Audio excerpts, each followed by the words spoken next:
Thank you very much for your patience, and welcome back to Game Over Cancer for our final run of the evening. We have ourselves a Chrono Trigger Jets of Time race with Colddrizzle and Mirshana, and we're just going to let it get right off to the races here. All right, folks, take it away. How's it going, everybody? I'm Cthulhu Crisis, and I'm joined here with Akuhish, and we are going to be watching this great Epoch fail race of Jets of Time. So we can go ahead and give the go-ahead to our runners here, Aku. All right. And I letting them go in the race room. Perfect.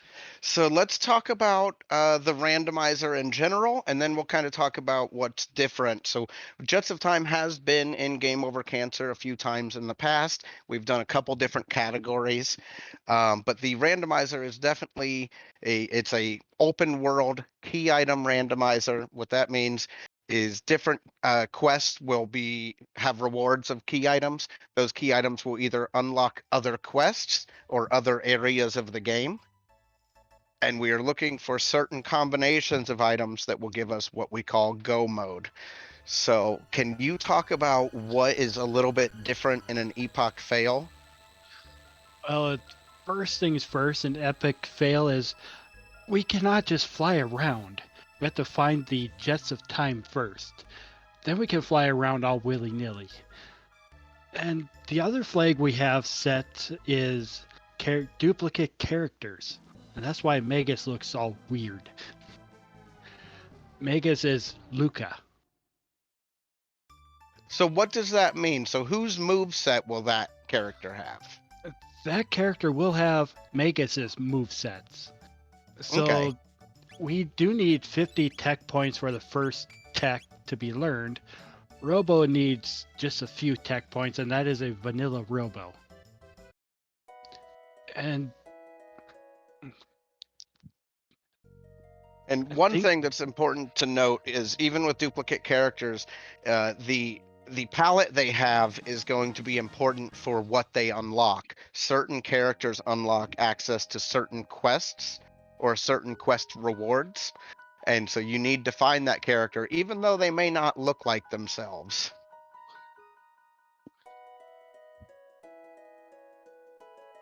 And we so got here an you early. have, yeah, I was gonna say Mirshana checking the snail stop item and deciding not to spend the gold on it. I don't know if she even has the gold to buy it, but it was a gate key which would unlock prehistory, Yeah, and very also powerful item. it would also unlock antiquity by going to end of time. It also unlocks a level 15 character on top of Dactyl Nest, which is pretty nice the earlier you get it.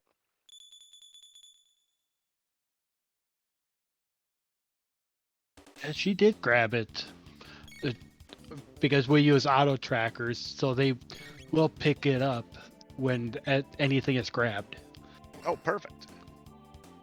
And this is one of the typical starts, especially for this category. It seems to be a pretty strong start in Epic Fail.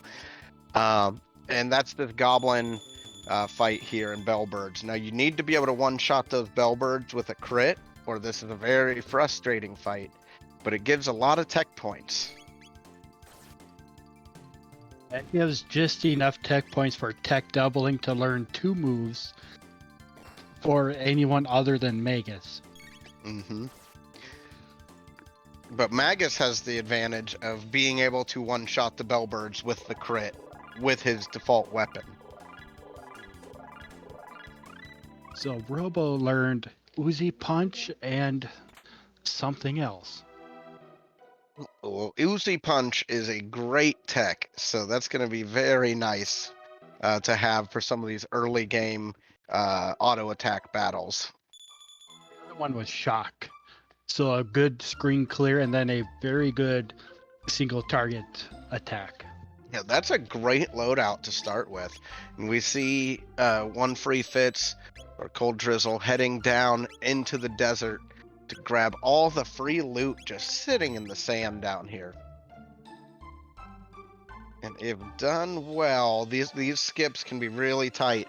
But you can get through a lot of this without triggering these fights, but it's very tricky.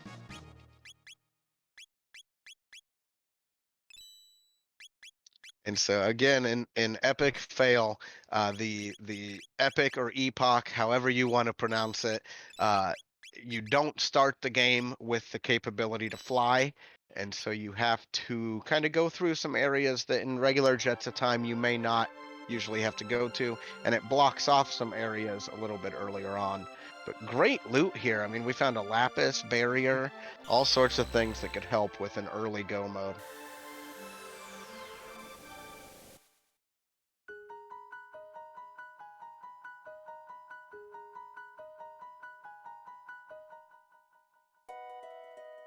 Now, what are a couple of the early game options for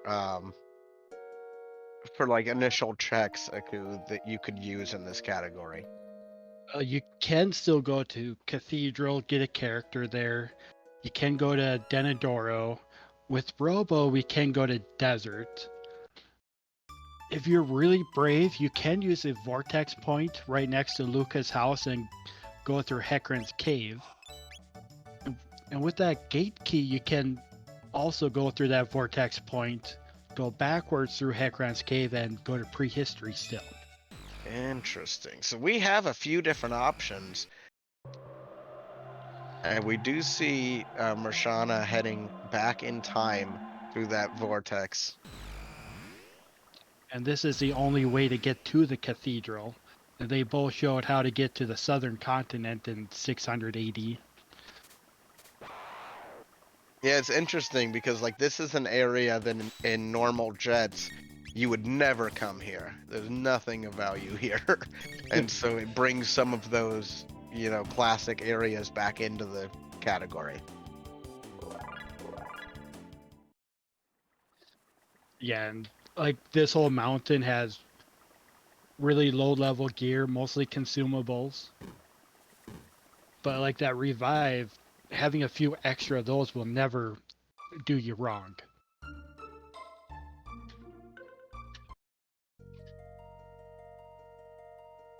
So And Colddrizzle taking some extra time here to just kind of taking their time getting everything set up, making sure that they're going to be completely prepared for whatever their first check is going to do or going to be. As Mirshana finishes off running through that second grind spot there before, I believe, heading to set up bridge and then do cathedral. Yeah, getting the bridge set up early so you can do that right out of cathedral if you go to the back, because then you end up at the castle and you can open up the bridge so you can use the epic to go back and forth without having to go around, like going through that mountain, or that it takes longer through the portal.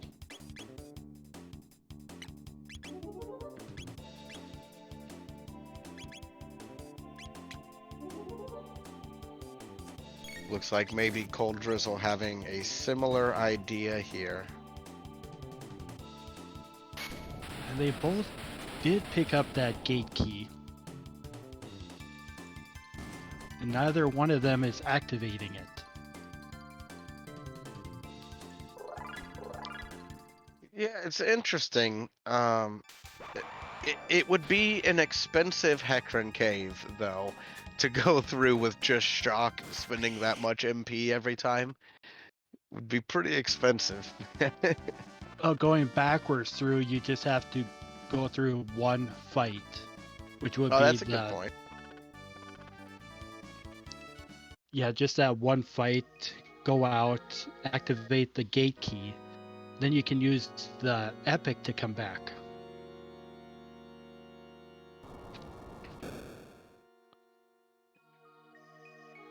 And figure out that level 15 Dactyl Nest character.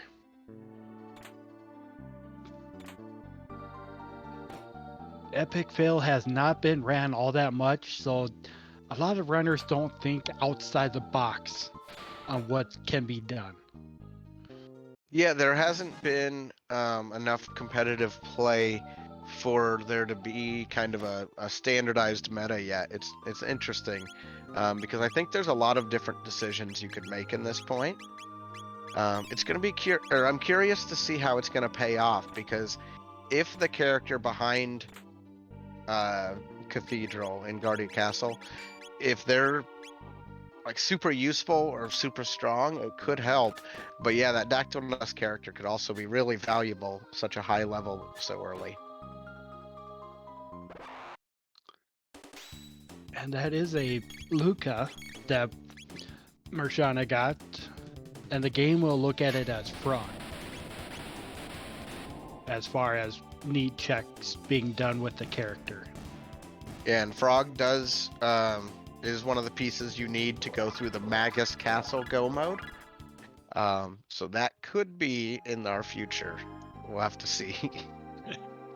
We would also need the rest of the Masamune. Now, Mirshana is running out after grabbing that bromide. It does not look like they are going to finish Cathedral. Well, this is a rock team too. Blue Rock. Oh, that's one of the good ones too. Yeah, it is.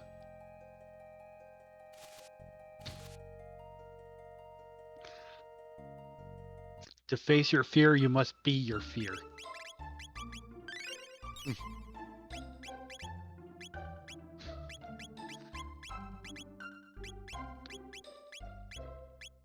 Not a lot of good gear yet.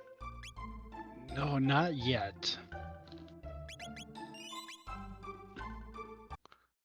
And with no boss randomization, we know what boss we're gonna be going up against too. Yeah, so Zombor is a pretty safe play here, though doing it without doing Cathedral is a little bit tougher, but with Magus having such a good starting weapon and Uzi Punch being available, I think it's interesting. I think it's a good option. Well, Luca will get her first 2 techs. Luca Frog will get the first 2 techs off of the first fight. So there's that to look forward to. Ooh, Heroes Medal. Now, they don't have a frog, but Heroes Medal does also lead to another key item in Frog's Burrow. It's almost certainly worth keeping, just at the risk that it's something really strong behind that, like the Wings of Time. So let's talk about that. In Epoch fail or Epic fail, you don't have the ability to fly with the Epoch at the beginning, but once you find the Wings of Time item, you can take it to Dalton is it the Snail Stop? Yeah, it's at Snail Stop. Okay. And you take it to him in Snail Stop, and then that adds the ability to fly, which unlocks access to several dungeons and areas. So it would be pretty interesting if that were the case. Yeah, that would be interesting. And every time you go on to this forest screen, you can get a free shelter from that monster that pops out. And I saw Fire 2 and Protect for Luca, and a magic tab dropping. Fire 2 is always nice, and it looks like Colddrizzle getting the same idea of heading to do Bridge. Yeah, it is a really good play, more so with Epic fail. Yeah, I'm surprised that neither of them, I mean, they're both gambling on Marl either not being at the castle or not being needed for the seed. So I think it's interesting that both of them made that choice. Mind if I sneak in really quick with the donation? Oh, of course. Oh, go for it. Awesome. All right, thank you very much. We have a $10 donation from Aschester with no message there. Aschester, if you wanted to put that towards any of our incentives, let me know. We have a couple left there. I'll put a little link in the chat there. But thank you very much for the $10 donation.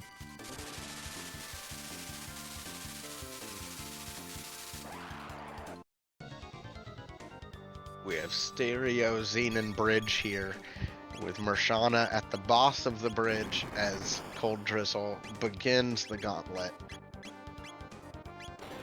Zombor is a pretty interesting boss because each piece is immune to different types of magic, 2 different types of magic. So you have to make sure that you're focusing one of them down or using physical. Yeah, the top will take damage from water and shadow. The bottom will take damage from fire and lightning. And it all takes damage from physical or non-elemental.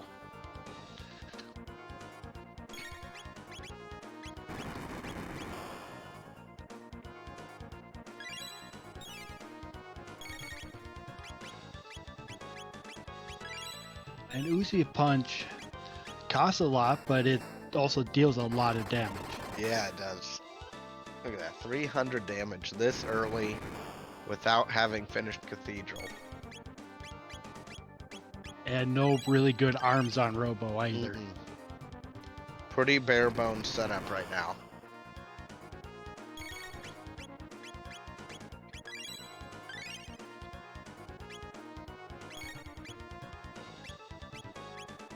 As Colddrizzle begins the Xenon Bridge fight here, the Zombor fight.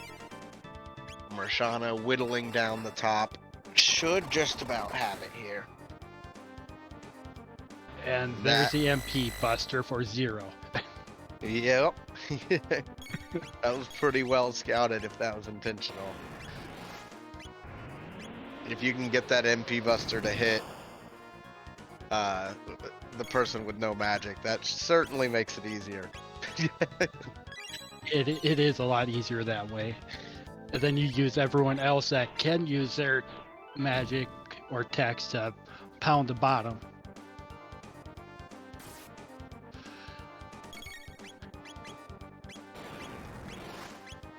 Yeah, that fire 2 is gonna make pretty good work of these legs.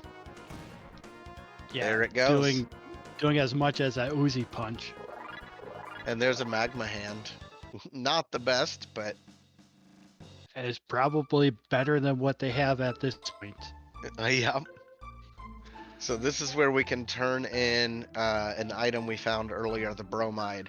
We can turn it in for some extra tabs just to get a little bit stronger for the rest of the run. As Colddrizzle continues that fight against Zombor.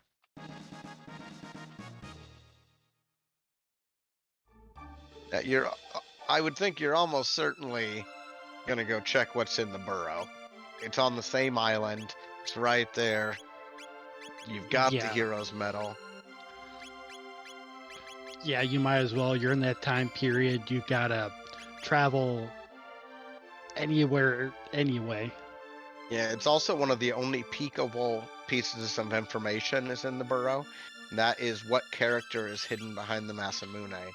Now, usually if you're looking at it, you're looking mainly to figure out who am I not going to have access to this game, or who's not going to be on my team this game. And with character duplication, you have to know what the sprites are. So that's a frog masking as someone else. Let's see, is that Luca? We started with Luca. Oh no, Luca you're is right. Magus. It can't be Luca.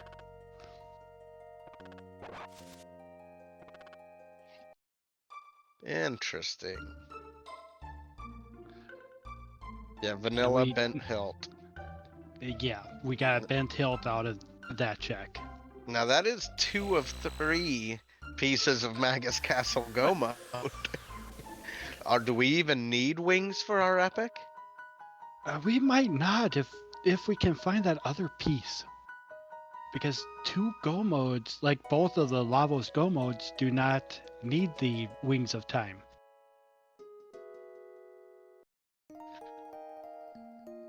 And the Zeal Go mode, you just need the wings to get to the Flying Omen.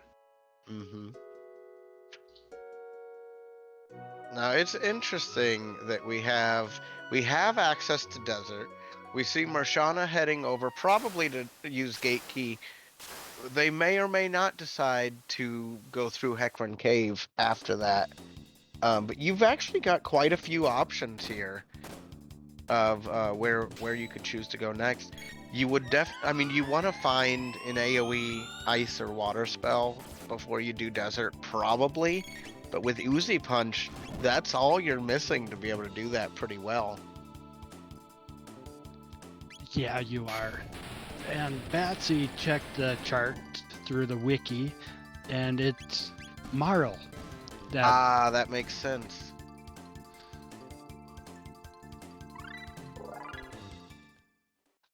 And our Megas just learned Dark Matter.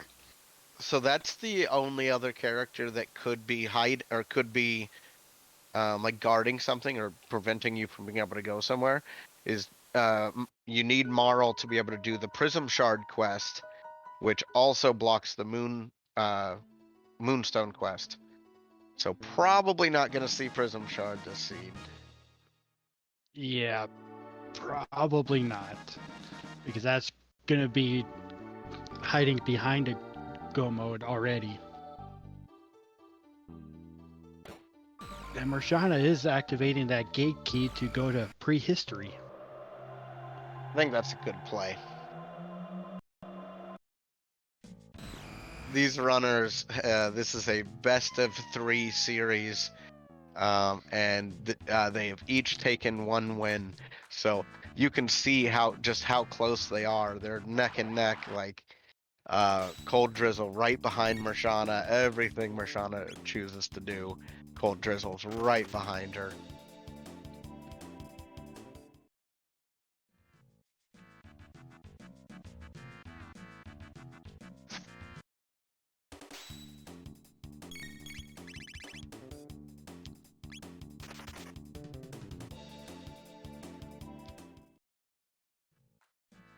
And I think it's that fight that triggers the Epic to transport itself to this time.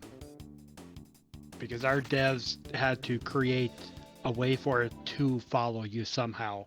And it has to go with the trigger. So if you go down the mountains, hit that, you have to come back here to get the Epic back. Mm-hmm. Mirshana heading straight to that Dactyl Nest, while Colddrizzle goes ahead and unlocks magic. Both really good plays. And it's interesting. Going up the Dactyl Nest, getting the character also unlocks Dactyls, so you can fly around in this time period too, without the Epic. It's an interesting gamble a little bit, because if Mirshana gets a character that requires magic be unlocked, Mirshana won't have to go back a second time, whereas if Colddrizzle wants to use that character, they would have to go back if it's a character that requires that. So there are 3 Marl, Luca, and Chrono and Frog all require magic be unlocked, and the others do not. So I guess they know where. Interesting. And with duplicate characters, we really don't know what character's up there. Yeah.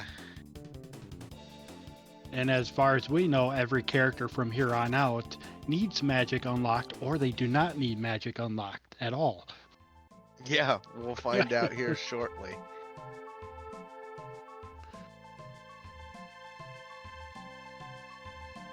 Colddrizzle magic in hand.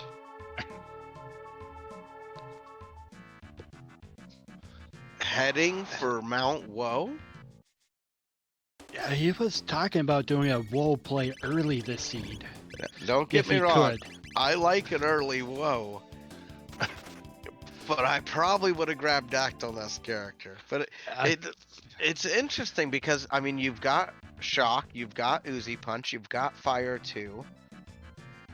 You're going to get more techs up on the way. if Magus has started learning magic, or will start learning magic, you're probably gonna make it up there pretty easy. And with dark matter early in Magus's tech slots, it should turn out well. And there's a Chrono up top, but we see Magus. And this is a level 15 with the first 3 techs unlocked already. Oh, but look, that other one had dark matter. Had really good techs. Dark matter lightning too. Because that means you've got a couple different ways to deal with Nizbal. But is it worth walking through the forest maze? Oh wait, no, you have the dactyls. You can fly there now. Yeah, you can just fly there. Oh, that's great. And because Mirshana did not go through the portal up top here, she's got to travel all the way back up here, or present time go through that portal again to just transport herself up to the top. Well, this is a gamble that Colddrizzle is taking. Because if this place is harder for him to handle than he thinks it is going to be, this could be quite a risky play. But the rewards are really high if you can make it through it. This is a high XP area. There's a lot of tech points on the way up, as well as the highest tier loot is found in end-game dungeons and this place. So this is a really interesting choice to come through here.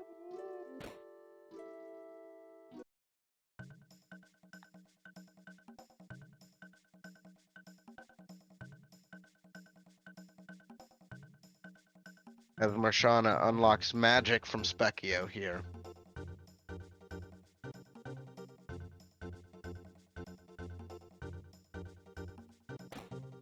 And I wonder where Mirshana is going to go next. That's a really good question, because there are quite a few places they could choose to go. I mean, we have Hekron Cave is available as a pretty easy check that would be worth quite a bit. Oh, the talk of shame about walking around the room. Yeah, she didn't go far enough across the door because the point it's looking at is the other side of the door. I see. Yeah, so it's the 4 corners and the left side of the door.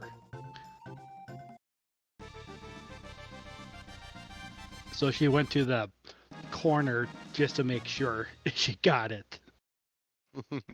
I do that too, because it is no fun when it happens to you. But let's see where Mirshana chooses to go, because Hekron Cave, Dinadoro is an option.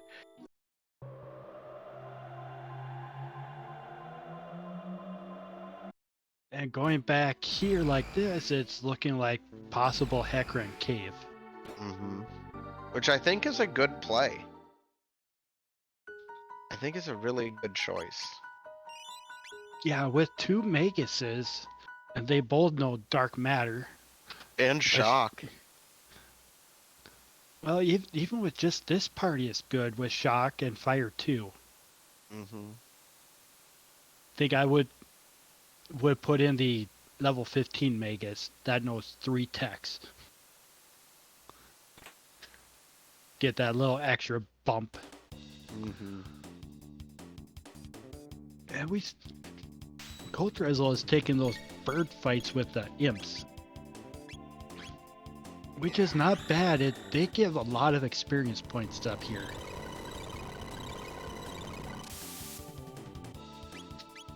Yeah, it's 30 tech points too, which this early is a really good amount. Like it's flame toss, it's getting tech doubling, so really gains of 60 on Luca. Yeah. Yeah, if you can deal with them, it takes two attacks to deal with them. It is worth it. And the gargoyles are worth fighting too. More so if you got 3 more than 2. I'm a big fan of Rubbles, but only if you know you can kill them pretty quick. They are RNG based, so they have really high evasion. So you just auto attack. You can't use any techs or magic, and you either get them or they run away. But if you get them, it's a lot of tech points. It's a lot of XP. I think it's 1,000 XP and 50 tech points. Yes.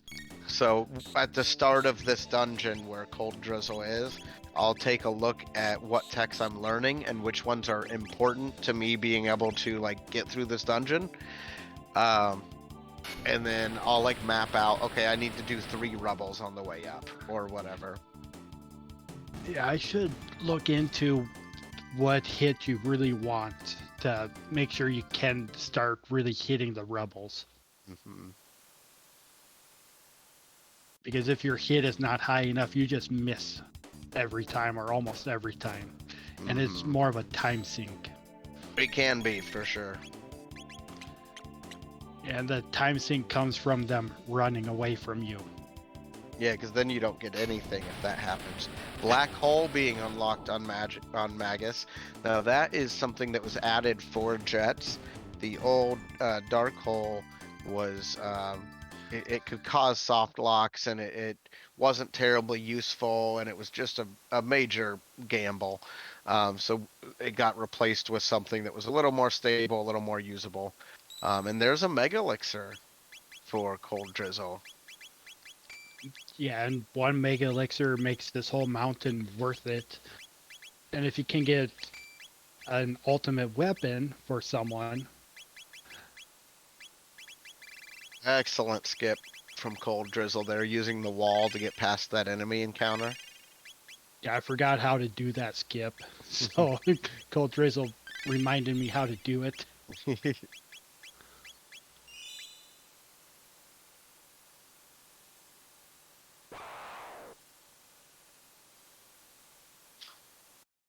And we got Hekran on Mirshana's side. Just deal heavy damage magic and you'll be fine.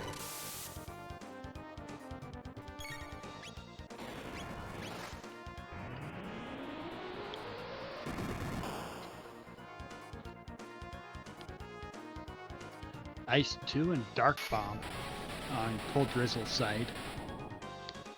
So putting the tech doubling to use and tripling.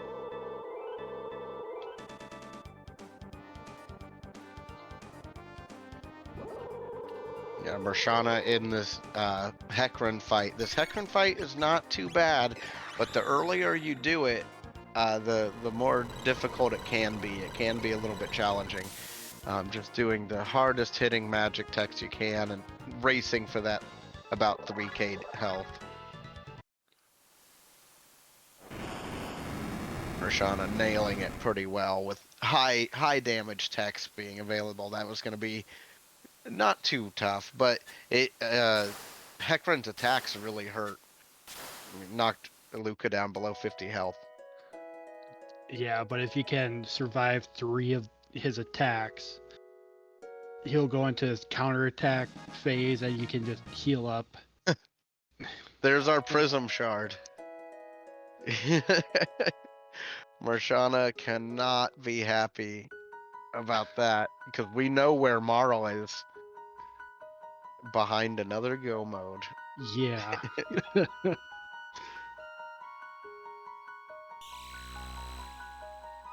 And I am notorious for rolling seeds. All of my seeds are great for chat.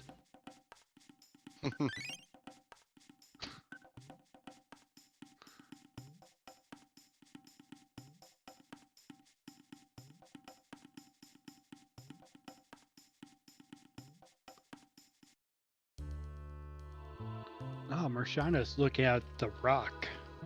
Will it be the blue rock? Kind of hope so. Because then we will see what... See that triple tech. No, it's a silver rock.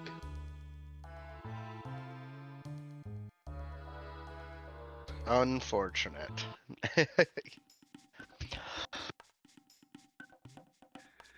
Required factory is funny when you're on chat side. Mirshana taking a look at Reptite Lair, a dungeon with a decent amount of XP. It's pretty short overall, and the boss is very manageable with some lightning magic. A quick dig by that bug there is going to get us headed down further into this dungeon.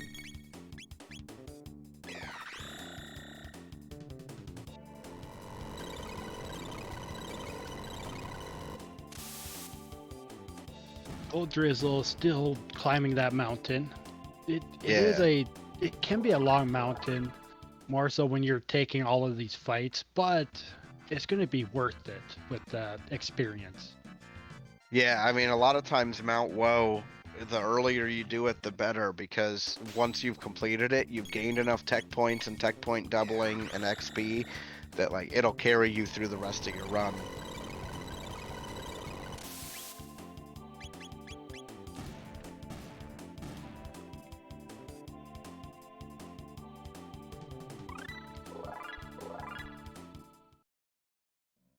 Now maybe the Moonstone will be on top of Mount Woe, and then Mirshana's Prism Shard won't feel so bad.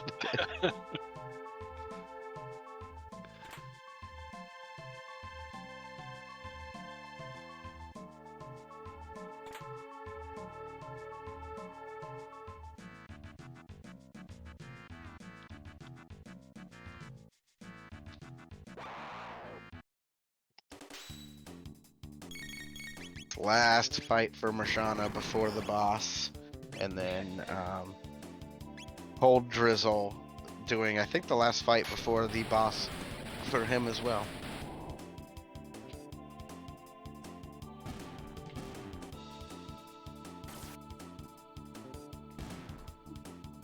Giga Gaia being one of my favorite designs for bosses because he's just so goofy. Yeah, he is.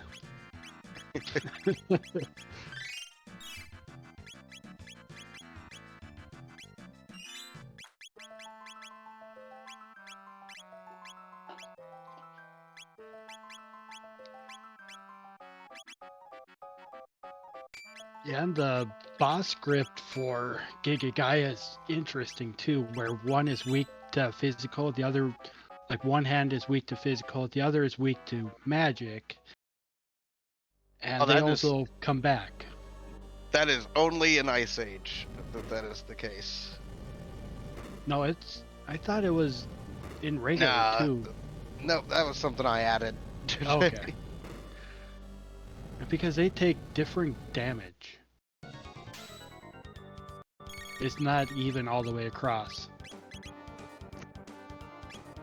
Yeah, it's a really cool boss, and I always remember Falcon hitting it when I was a kid, and that always feeling so satisfying.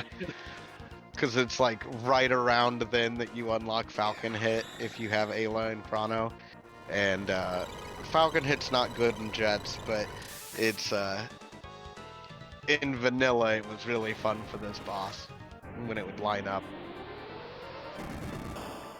Falcon Hit is decent in Jets in certain circumstances. Yeah. But I'm talking about late game, you're in go mode, and you're at the elevator fight. Colddrizzle eyeing that Mega Elixir after the big hits from the Giga Gaia here. He looked at it, he thought about using it, he decided to hold on.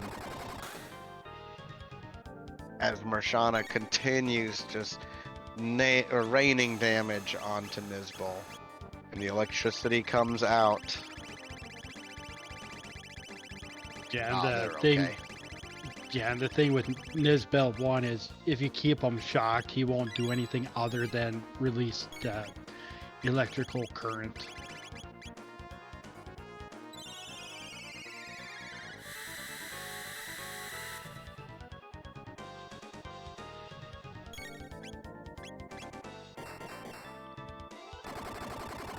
And just punching that Giga Gaia in the face. Yeah, really good damage coming out of Colddrizzle here. I think these bosses may fall near the same time.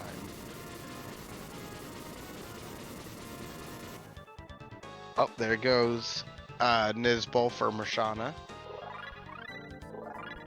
35 tech points and a big hand. Give her a big hand. And she gets a moonstone. Oh no, it can't be on Mount Woe now.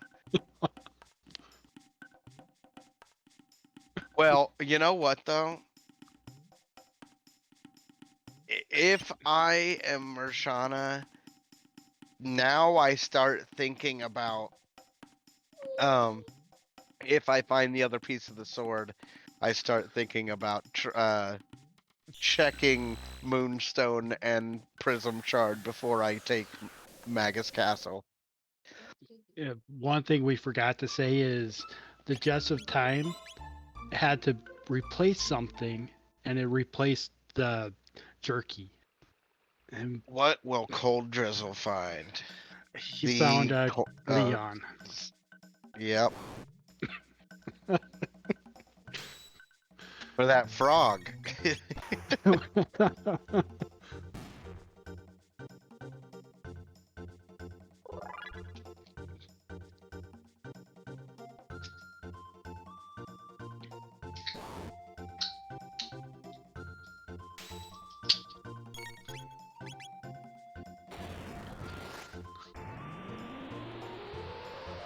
So where do you go from there? Well, Mirshana is heading up Dinodoro. I think that's a good play. You've got really solid damage. It's a quick dungeon. Yeah, it is. Especially if you know the skips. It is really quick. And I'm sure the runners are going to keep loving me after this one.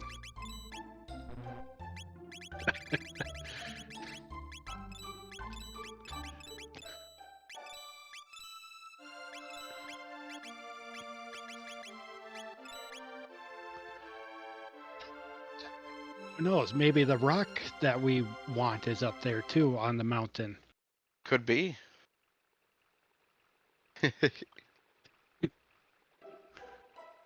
And both of them are running with the same team. Yeah, they are. It's always interesting when that happens. And then we already know what's waiting for Colddrizzle at the end of this dungeon.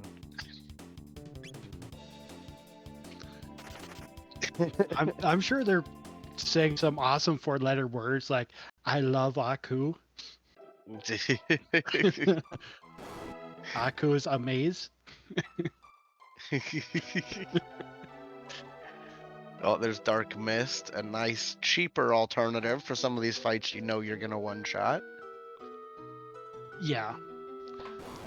Yeah, and I would be using Dark Mist a lot. Oh, Mirshana just barely hitting that encounter. A little bit of missed movement is all it takes to miss that. Yeah, she has troubles lining up on ladders.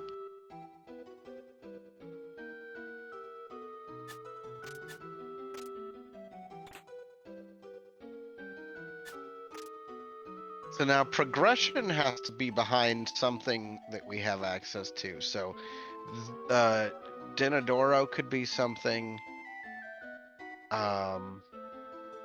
Dinodoro has to lead to progression, right? So it They could be have Wings of Robo. Time. It could be. Oh, they do have Robo. They could go Desert. Yeah. They still don't have a Water or Ice AoE, which is probably why they haven't. That's a good point. It could be Desert, but ideally, you're hoping either like Wings of Time is here or Pendant, or you're hoping for something that gives you options your opponent may not have. Yeah, you're almost hoping for anything but that other sword piece.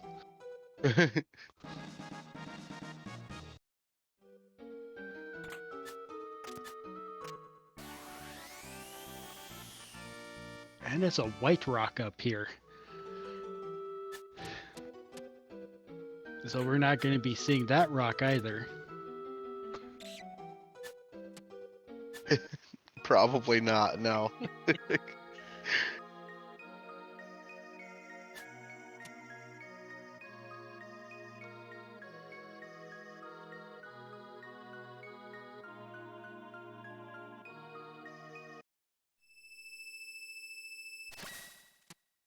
Colddrizzle about to find out the bad news.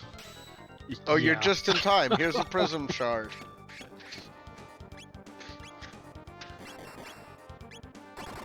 I wonder if Feels Colddrizzle bad. is thinking Marl is behind Cathedral.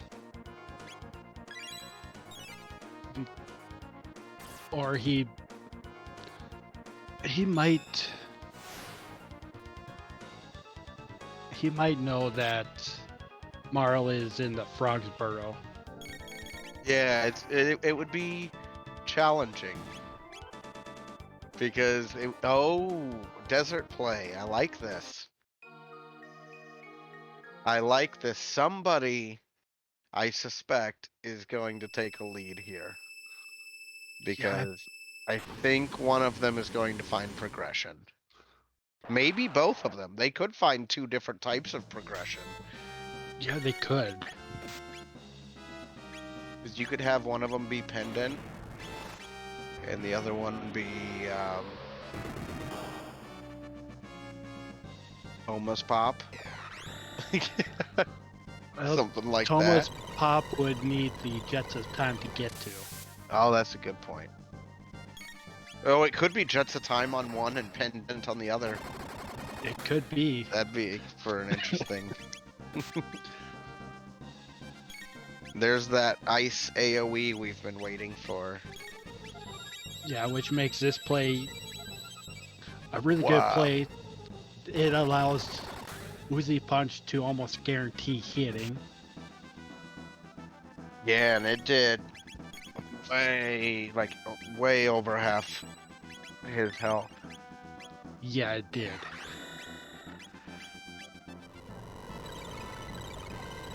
So whose decision will pay off, or will both of them?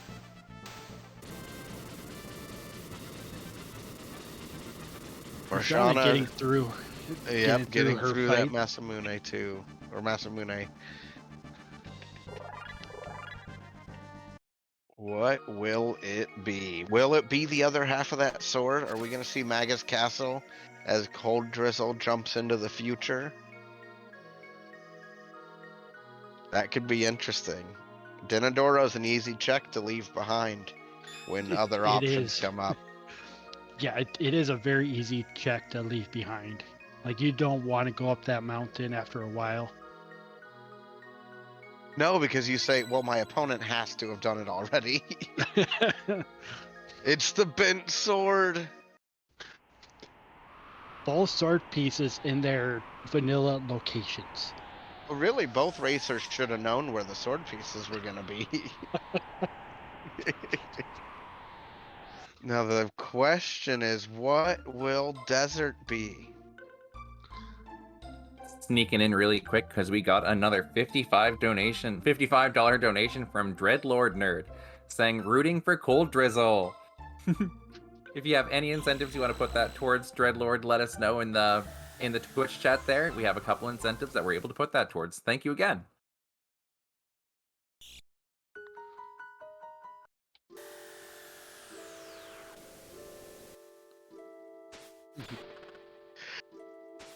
All right, setting up to get the desert reward here.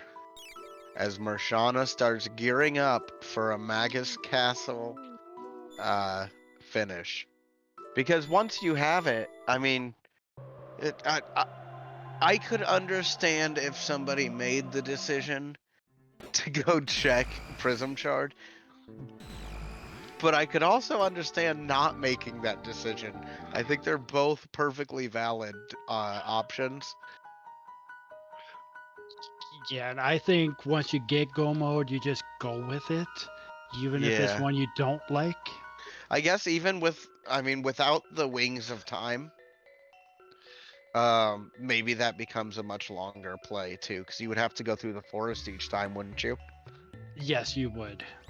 You'd have to go through the forest in 680, go through it again. Yeah, Go it's through it. probably a non-play for that reason.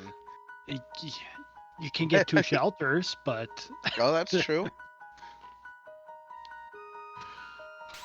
and what did Robo who grabbed Robo get?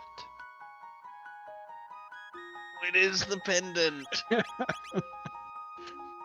Commentator strikes again.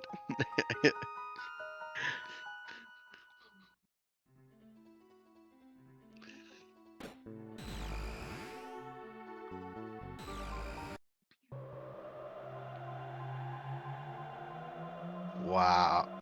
Oh, Oh, going to Denadoro instead of going to the future. Colddrizzle has a gut feeling that there's something on this mountain that they want. If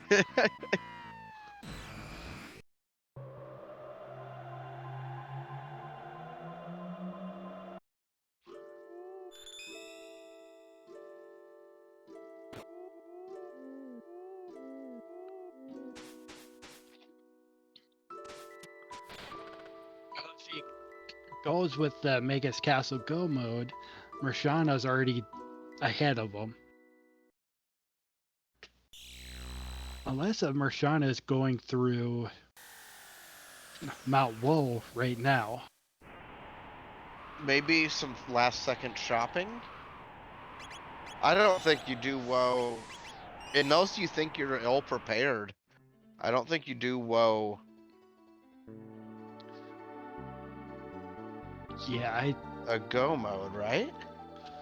I don't think you would want to go through Woe when you're already in the Go mode. I have to see what this play is. Yeah. Maybe it's just that. No. We're headed to woe. Maybe go up, get a few levels. Yeah, it might just be that they're not, maybe they're not confident in the ability to get through Slash and Flee. And they said, we'll run up, grab a couple rebels. I mean, it's not a... It'll be interesting. Let's see where this gets us, because that is going to even up the XP a little bit. Yeah, and I have raced with both of these runners, and we have discussed different strategies and thoughts and what you need Jets of Time for.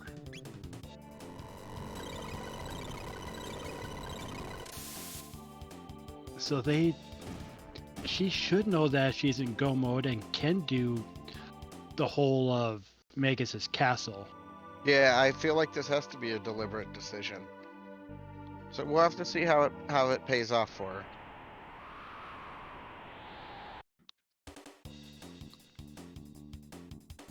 As Colddrizzle nearing the end of the mountain here. Getting his white rock.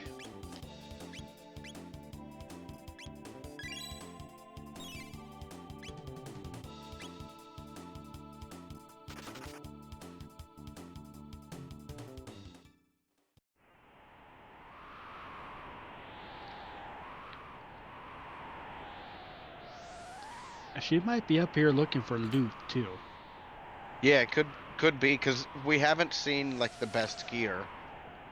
So maybe between levels, gear, and tech points, they just want to be more well prepared before they go in. Because once you go into Magus's castle, you're kind of locked into doing it, you know. More so in this mode you are, but you're not locked in until you go through that portal to go to the back.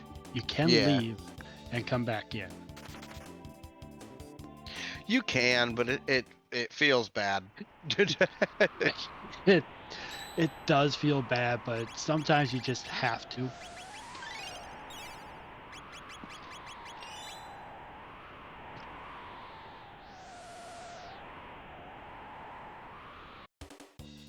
Yeah, and I really think this is a loot run for Mirshana, which is not a bad thing to do. No, it's not.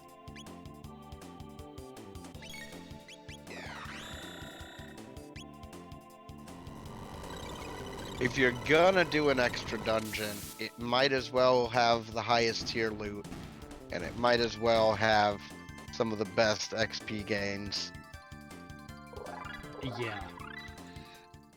And this one is quicker than Genodome if you have that available to you. Yeah. As Masamune 2 goes down to Colddrizzle.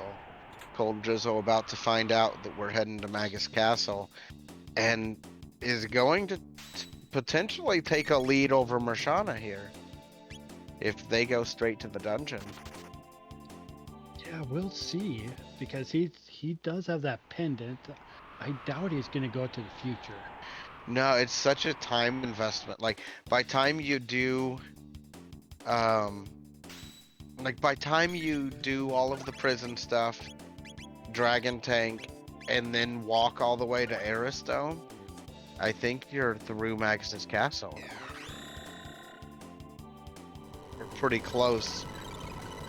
It can be close. All like, depends on how time-wise. fast you get through Flea Slash and Magus. That's true. But, I mean, once you've done WoW, I think you're ready. Yeah, you should be ready. Like Mirshana's at an average of level 20 right now.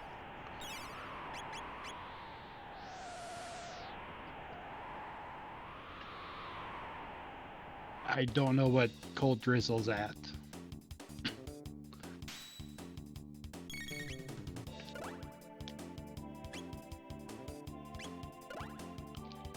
Colddrizzle heading to fix the sword.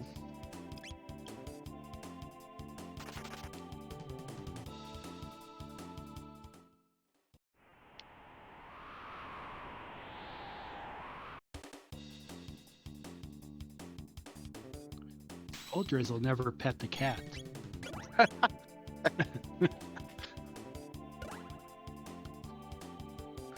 There's one spot at Chrono's house where you can pet the cat. And we have that as a check on the tracker. It doesn't serve any other purpose, but it is cute.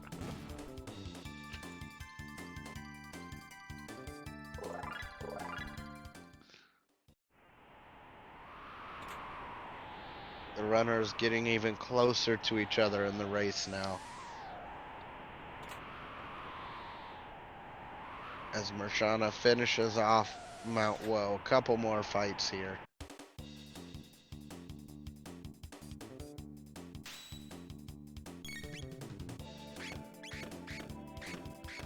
We are playing with duplicate characters where the character sprites are different depending on what character that they are. Yeah, for example, that Magus you're seeing is Chrono's color palette. Because he replaced Chrono this game. And it is possible to get more than one of the same character. Like you could have two robos that use double shock together or things like that.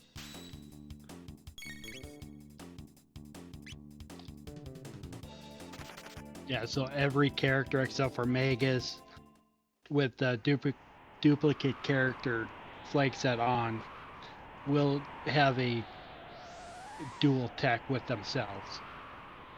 At least one. Some have two.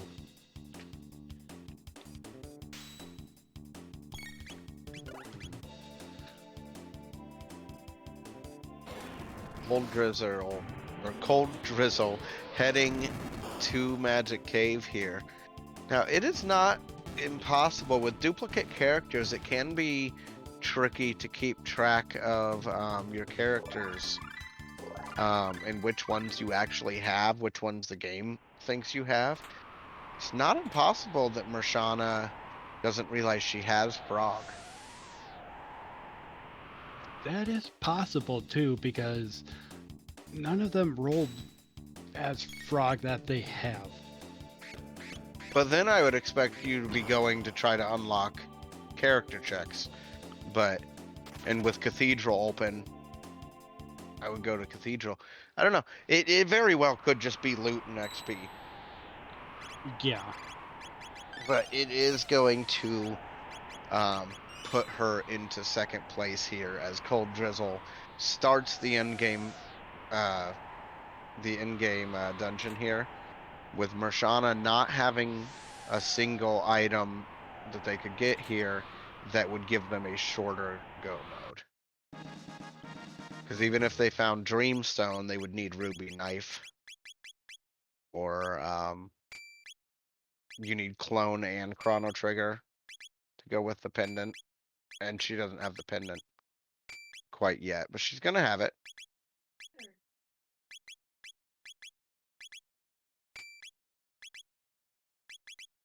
Really good levels for Colddrizzle. 23s across the board. Heading Yeah, into Magus's castle. And Mirshana is about right there with the levels too at this point.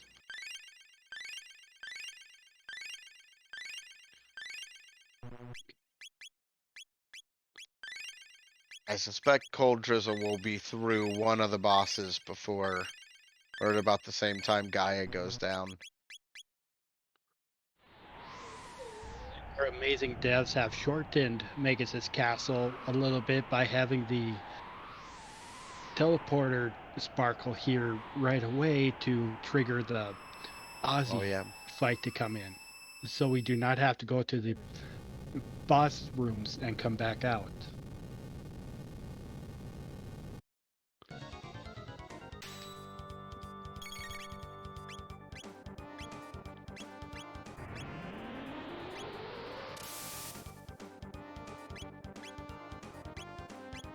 Yeah, it was the Grand Leon on top of Mount Woe here. Yeah, frog's best weapon, if you have a frog. We saw 2 Maguses.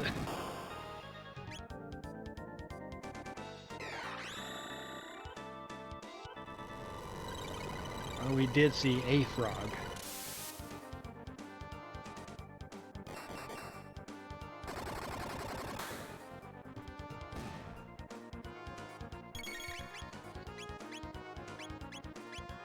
Setting up the slash fight on Colddrizzle's side as Mirshana continues just wailing on poor Giga Gaia here. Poor fella. Getting beat up by both runners. Yeah, he didn't do nothing. He's just protecting the ultimate sword. That's all he's doing.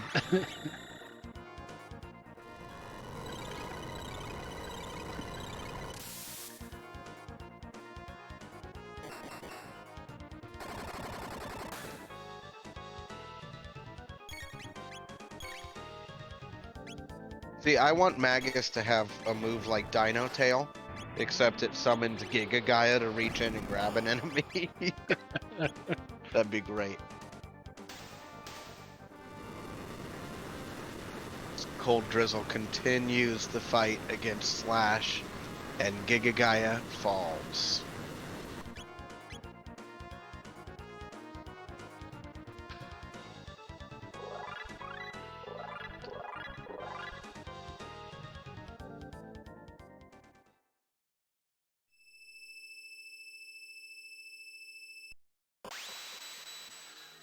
And Mirshana is going to be loving that sword here really soon.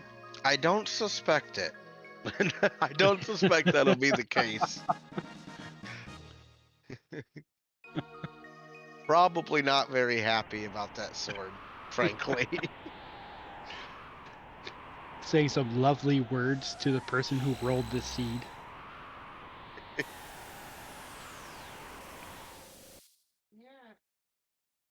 There goes Slash. Some lovely words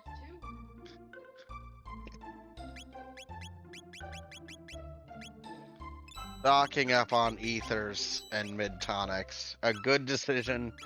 Always grab some revives. Yeah. I can Just tell you stay- from experience. Stay stocked up on your consumables.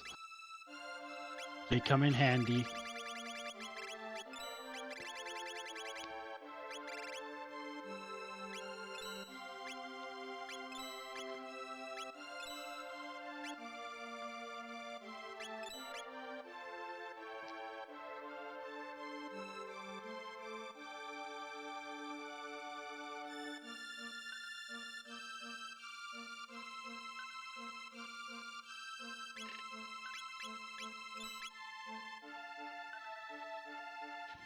Yeah, I think Mirshana's getting ready to go. She grabbed a few extra shelters too. Completely here- prepared. Yeah, now she's going in. So we get to see Luca open the door for the second time. Good work, Luca. You made a garage door opener.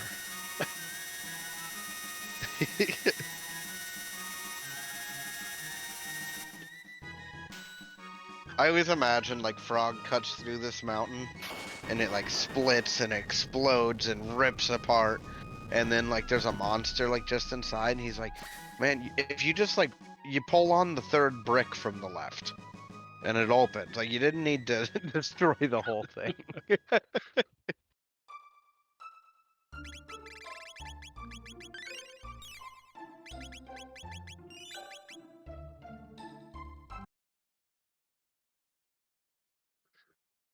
And Colddrizzle using fire tackle, which is doing incredible amounts of damage.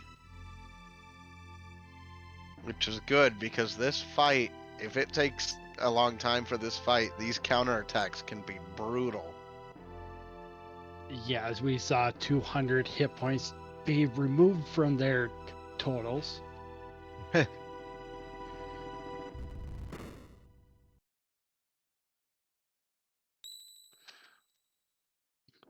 And Flea does not use that counter attack until they are halfway through the fight.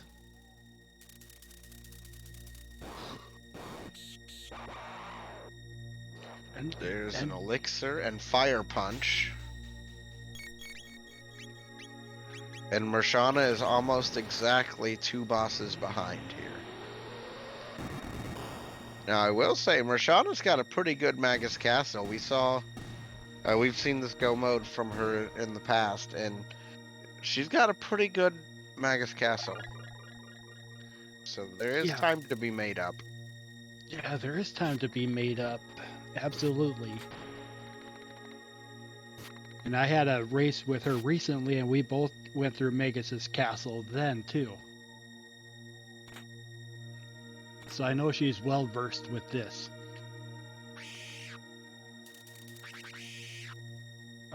And I doubt that they're going to get the rock out of Kajar.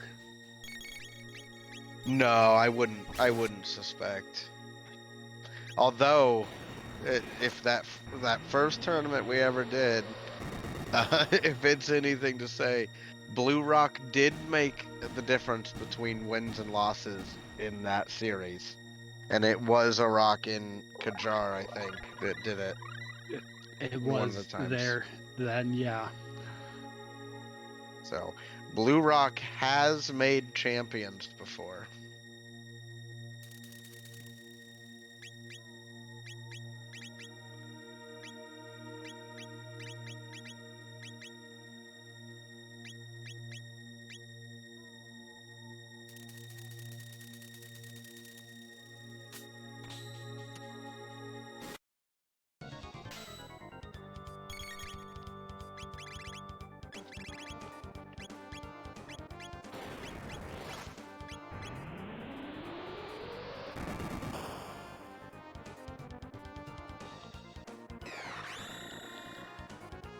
Using magic against the slash. Yeah, Like just he trying to does- hit as hard as you can. Yeah, like magic does hurt, but he does also take reduced damage from magic.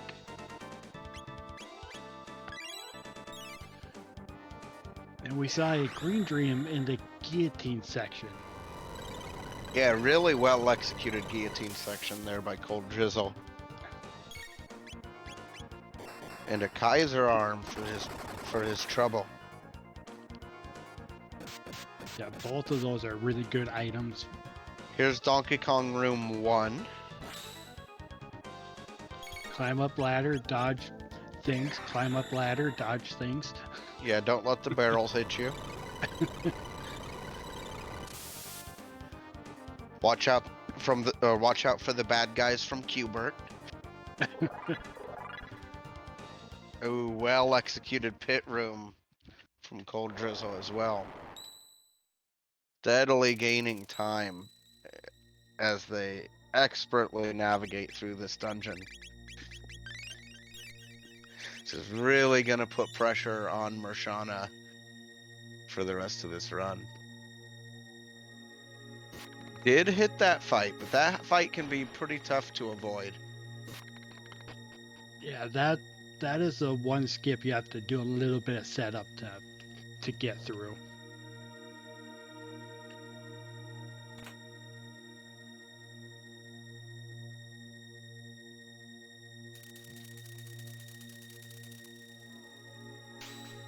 And Magus at the end of this is randomized with the element, and it is shown by the character, and with duplicate characters it is also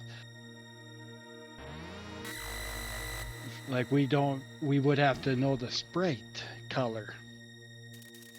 Oh, interesting. So, do we have any guesses in chat? Who is going to be Magus? Could be any of the 7 characters.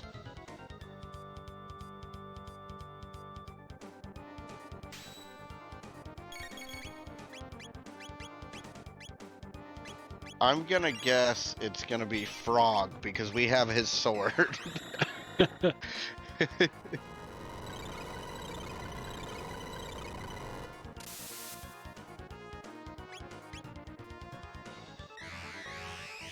Ooh, Rainbow Storm coming out. Not doing a lot of damage though.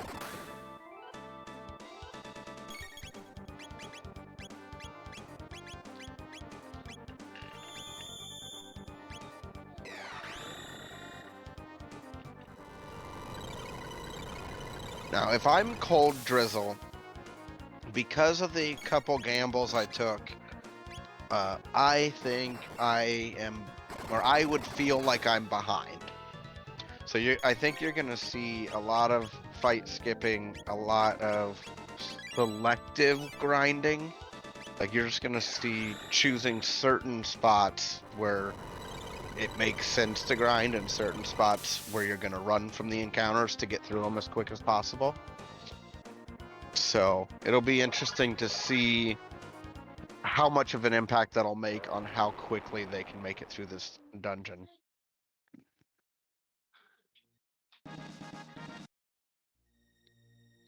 Yeah, and almost every good runner is always thinking that they're behind too. So what risks do you take?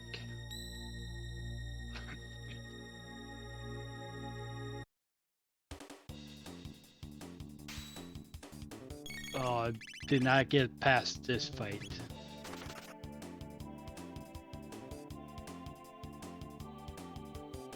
But maybe wanting to take it too, though.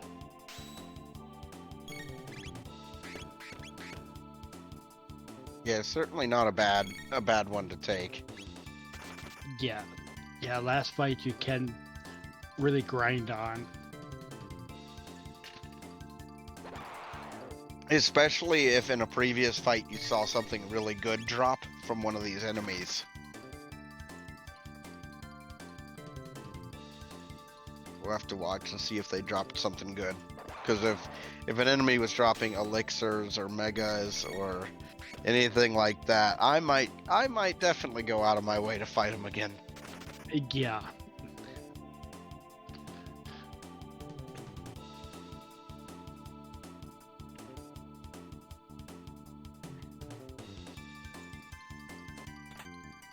Elixirs and mid-ethers.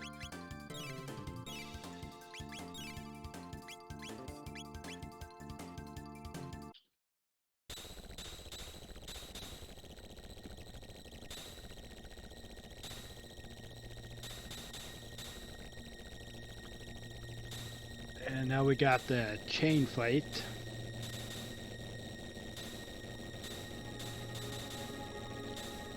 Suspect the chain fight will go pretty well. And they're dropping load helms. So after you finish up Magus's castle, it will unlock the skyways up to Zeal. It'll also dispel the magic on the steel door up there. So that'll let you go into the golem fight and then into Ocean Palace. Now, Ocean Palace will lead to the Lavos Gauntlet, and that will be our go mode for both of these runners tonight. So it's going to be a race to get through Lavos 3. Now, that also means because of how much of a jerk Lavos 3 can be, that also means this race is not over, because one wipe to Lavos can cost somebody 10 to 15 minutes, just because how long that gauntlet can take with certain teams and things. So once we get to that in-game boss, without perfect execution and some luck, we could see a wipe that could put somebody else in first. Yeah, we very well could. Now we'll get to see who is right about Magus here. Will it be Ayla or Marl or Frog? It will not. It is a Robo, but it's not Robo. So it's whoever Robo is played as to who Magus is.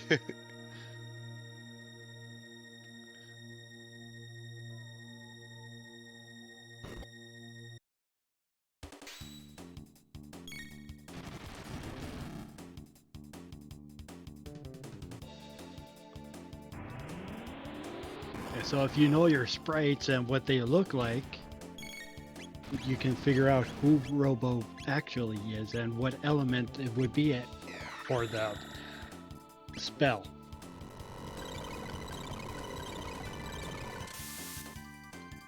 I think they say the key is Robo's eyes will be the hair color. So is that a Magus Robo? 'Cause he's got gray eyes. I think so.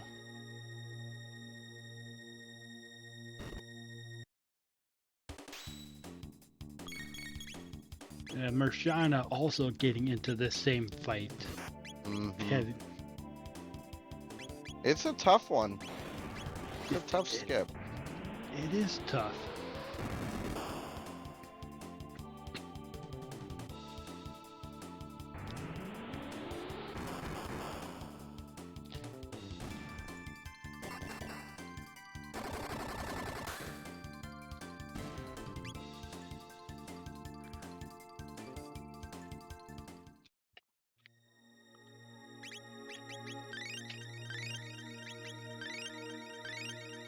Doing that nice, powerful fire tackle.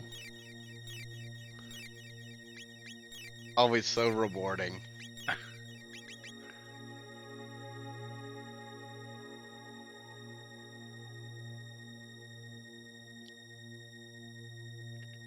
There, they made it through Donkey Kong 2 room.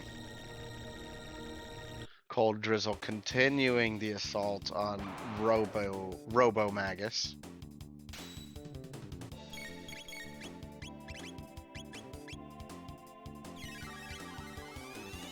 Once you make it through that first section of the fight,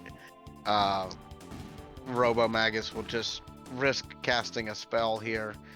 Defense goes down, the spell shield goes down, and you can just hit as hard as possible, deal as much damage as quickly as you can, and try to make it through that fight. Yeah, and you can either wait for the spell or keep using that same element that he was weak to. And like if you do enough damage, he never does that spell. Yeah, absolutely. Because once he goes to that mode, it means he's at half health, which half health is 5,000. So you've got to deal 5,000 more damage. And with the randomizer, it's a random number of health that Magus has. Yeah. I think it's between 8,000 and 12,000. Yeah, just like Black Tyranno.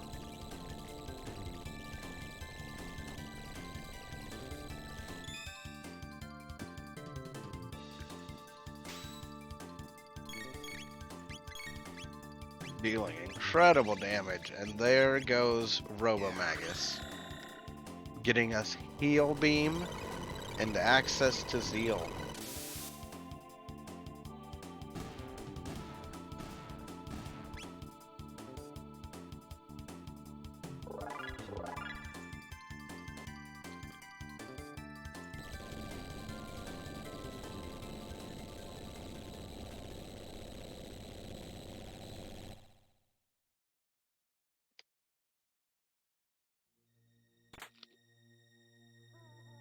So one's out of Magus's castle, the other one is really close to that Magus fight.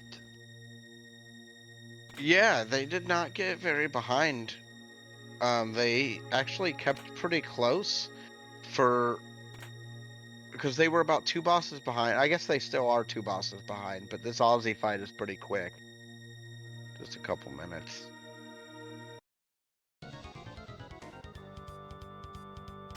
Yeah, without the Jets of Time, you have to go through all of these skyways. We can't cheat and fly up there now.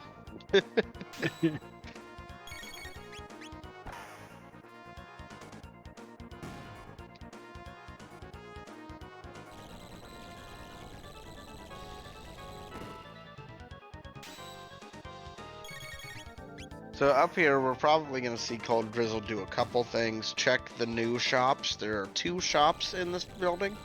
We're going to see him hit the heal pad, and we're going to see him grab the speed tab that's hidden in this area.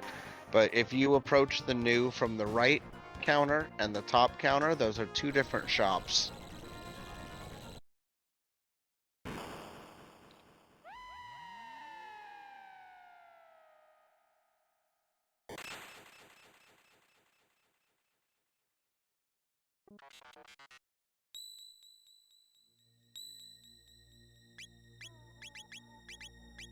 And the top counter is not really selling much. No. It's a Well, they're selling off some gear right now, but yeah, not a lot to get excited about. Yeah, and it is a high tier shop where amulet is guaranteed and then high tier stuff. But it can roll with few things.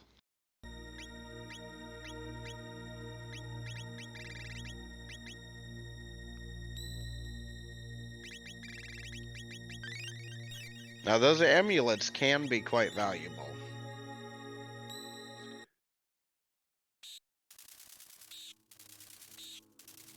Mirshana heading down to begin the Robomagus fight, as Colddrizzle continues up to the Zeal Palace to start Go Mode Dungeon.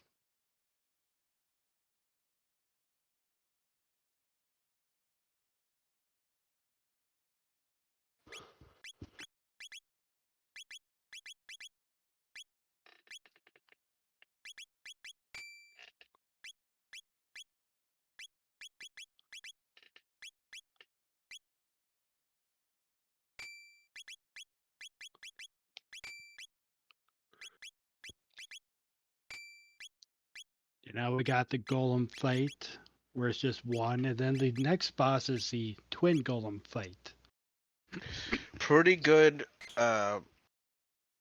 fire protection gear, so I saw Mirshana at least had some really good fire protection gear, which probably gives a good strategy for golems, because you could use fire tackle or double V-bomb. I don't think double V-bomb reaches. Was it Shadow? Oh, it doesn't reach, I see. Yeah, it's still fire, but its area around Robo.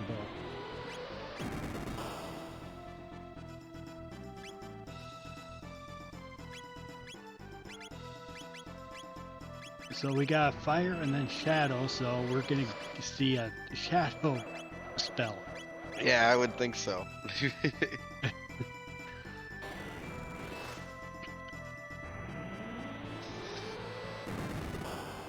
Fire tackles raining out of Colddrizzle here.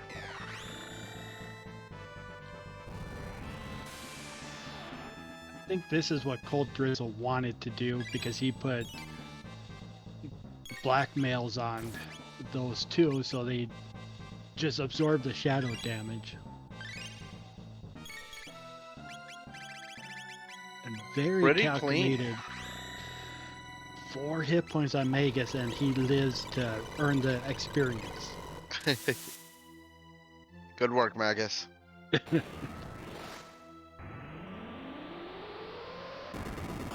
Good, because you're the only one that knows their way around this next dungeon. You've been here before.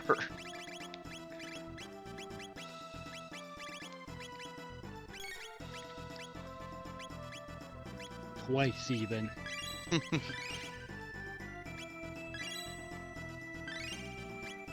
Really cool dungeon with some neat routing.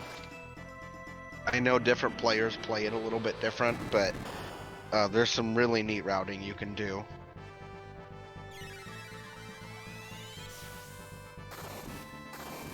And an interesting seed because neither player ended up getting the Jets of Time up and running. So both players walking through Magus's castle.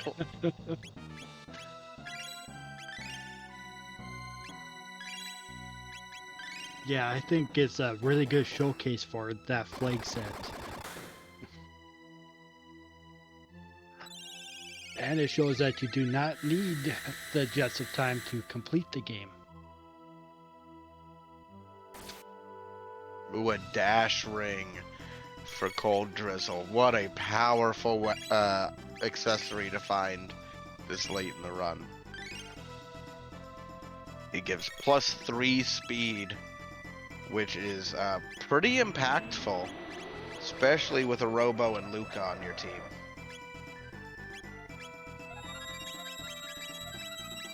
Yeah, both of them start with the lowest speed.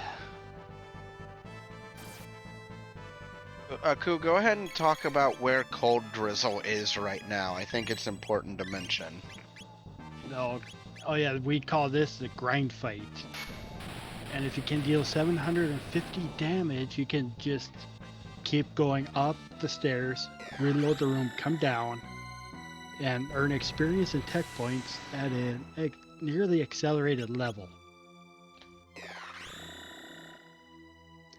And with them dropping magic tabs, you can go up, down a couple times, increase your magic output, and really hammer on everything from here on out.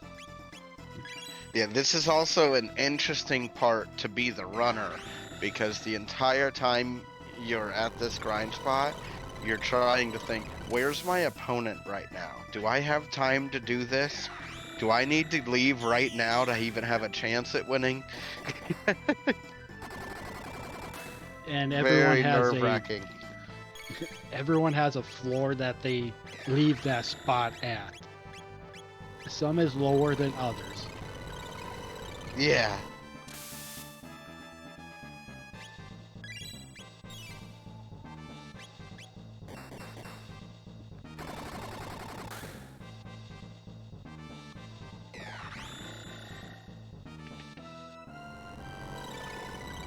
Mirshana continuing this long Magus fight. It's a really challenging fight that can really hurt if it gets out of control or it gets out of hand.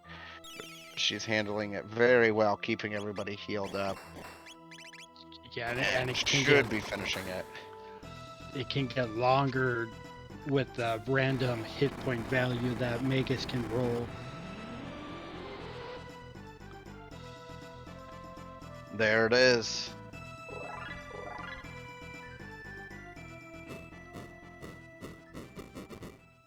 Magus dropping as Robo heads down the lift. Colddrizzle says, I'm level 30. I'm confident. It's just under an hour and a half into this run, and I am on my way down to Lavos.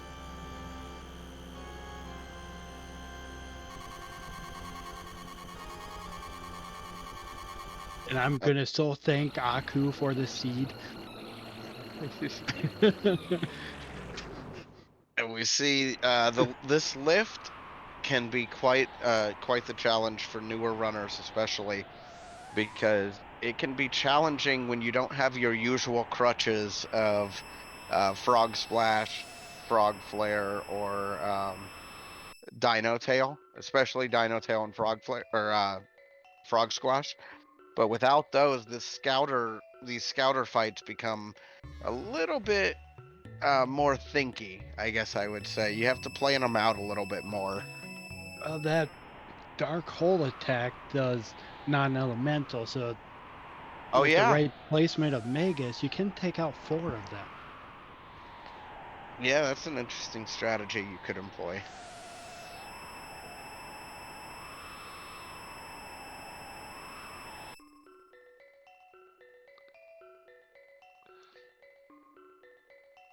Well, Mirshana, look at that rock up here. No, she bypassed the book.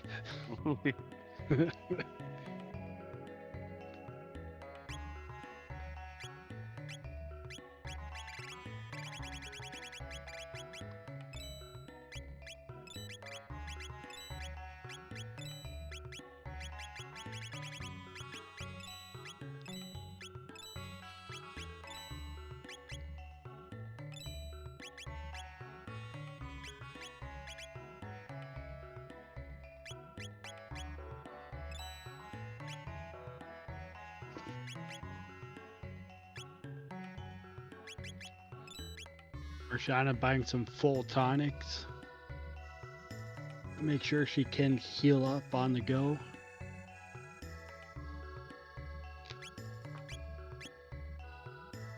Colddrizzle continuing down this lift. At least one more fight left here. 2 more. Then we get to Scouter Skips and Twin Golems. And Twin Golems can catch you off guard, but I think we've got good enough equipment for it to not be a major problem up here. So really, Colddrizzle probably right now is thinking about Magus and preparing what equipment am I going to switch, or what choices am I going to make before I head into this final area.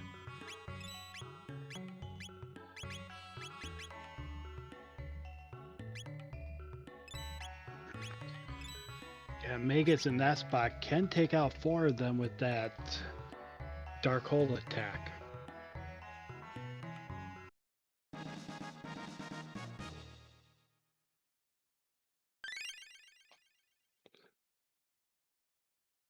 But looking like he either doesn't have it or doesn't know that.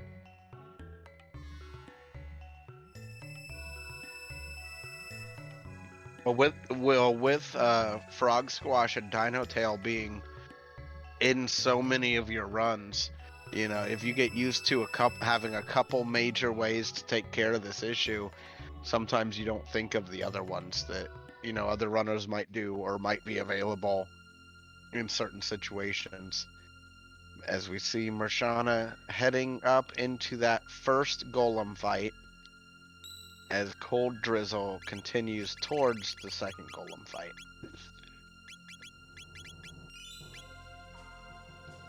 Yeah, right now he can just do a quick Ice 2.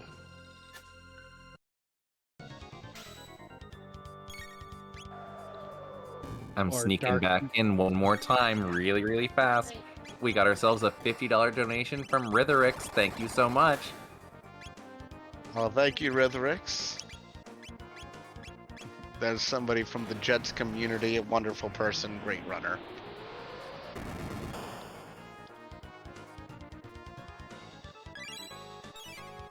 As Mirshana fights this single golem, and Colddrizzle finishes this final scouter fight.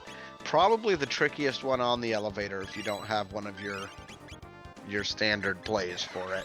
But that is going to bring us down to the 2 scouter skips. We'll see if they can hit those, because it can be a tricky skip to learn.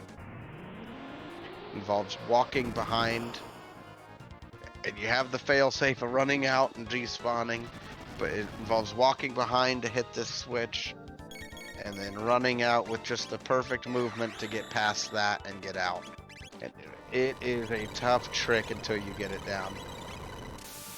And even if you know how to do it, it can still be tough to get. And it's the running out that's the tough part. Yeah.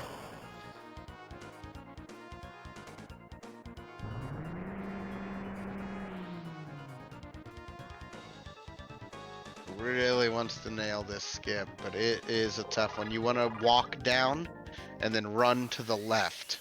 It seems kind of counterintuitive, but if you do it right, that corner will kind of push you through the scouters and you'll be able to make it out just in time. Mirshana heading down into the Ocean Palace as Colddrizzle is nearing the end. An elevator and 2 scouter fights sitting between them. And a couple gin fights. And I wonder how Colddrizzle is going to deal with Twin Golem. Because this one can get really rough fast. It can. This used to be a big wall in the run, where like if you didn't have a strategy for this fight, you were in trouble.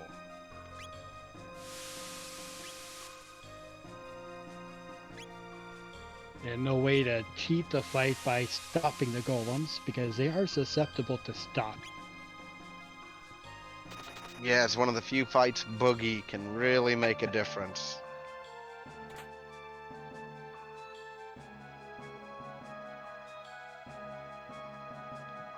That's when Robo starts rickrolling everyone.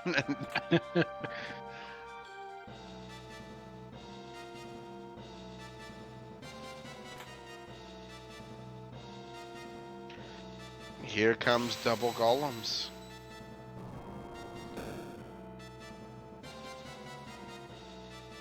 Definitely one of the tougher fights in the run. Now, how long will Mirshana grind? She's at She's at 28. I think she'll probably grind to like 32, maybe. Yeah, I don't know what her floor is to grind to. Yeah, everybody's is a little different, but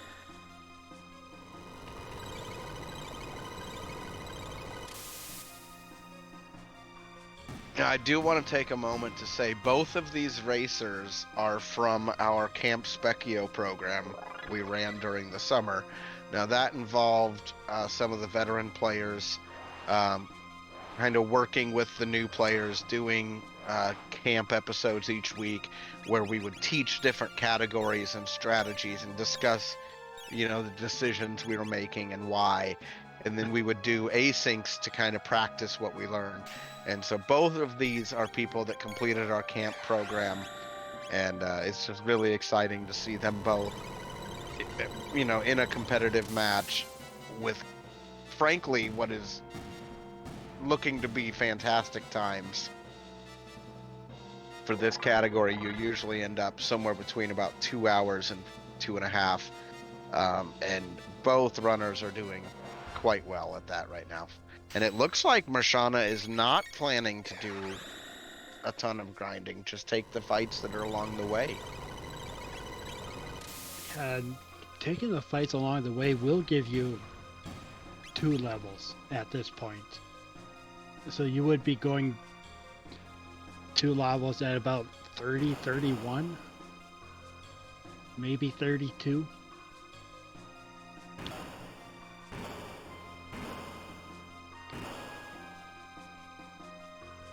Now, I actually kind of liked,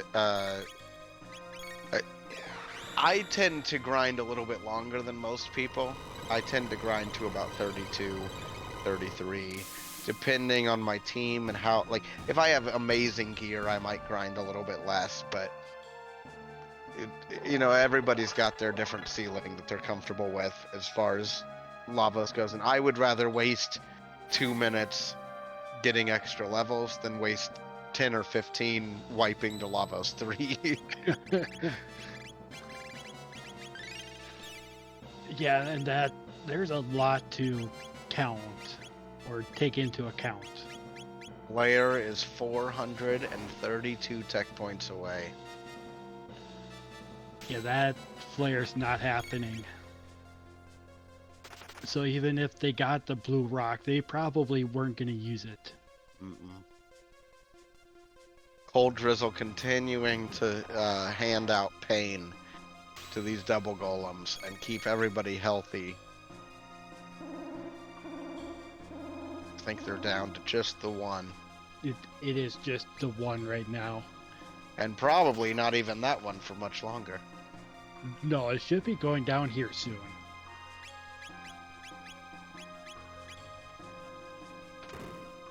There it is. The burp.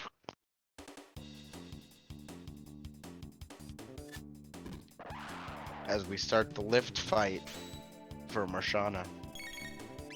Oh, got a doom sickle from that fight. Very nice.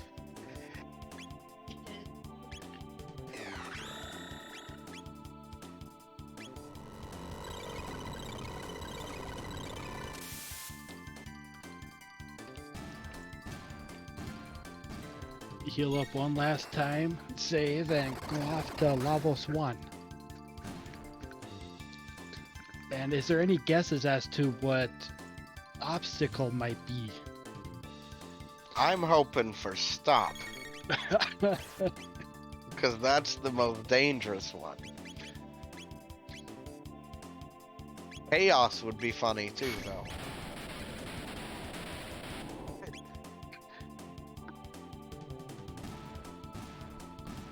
Yeah, slow is a really weak obstacle.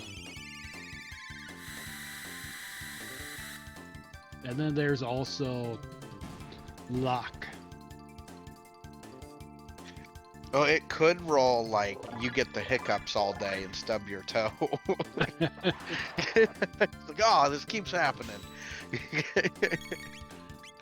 I'm sitting down. How did I stub my toe? Oh, black hole strat's coming out from Mirshana here Nice. in the 6 scouter fight. It looked like. Yes, it is. Good, we get to see it. And that just wipes out those 4 with damage. Wow, that's great.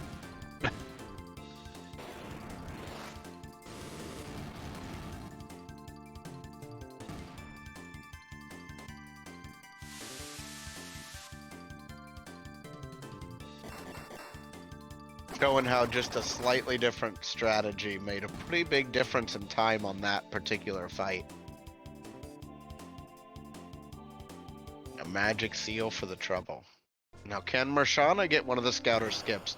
Again, this is one of those very tricky skips, so it would not be uncommon for somebody to miss it or to not even go for it. And maybe they want the extra XP, maybe they just want to take the fight, run out of it, hit the switch, be done. But especially this late in the run, you may have a feeling you're running behind, and if you go for the skip and take the time to set it up, and then you miss it anyway, did you really save any time? That's something we talk about with like the eyeballs in Black Omen. Is if you spend 10 seconds trying to get them to close their eyes so you can run past, and then you still get the fight, now you've wasted 20 seconds. Yeah, and some runners like me are trying to figure out how to save minutes on boss fights, whereas some people are trying to learn how to save seconds. But those seconds can add up.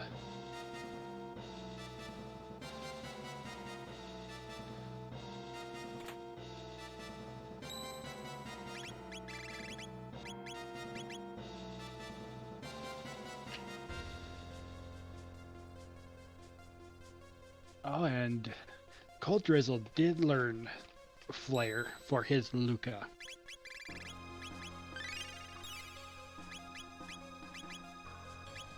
Yeah,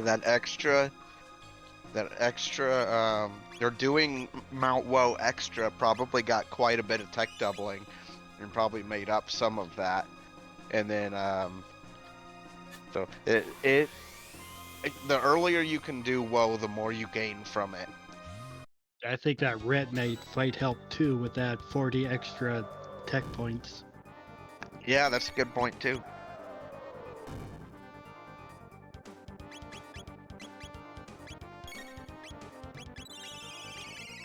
And so long as Mirshana can get through this Golem fight, both of them will be on a form of Lavos at the same time.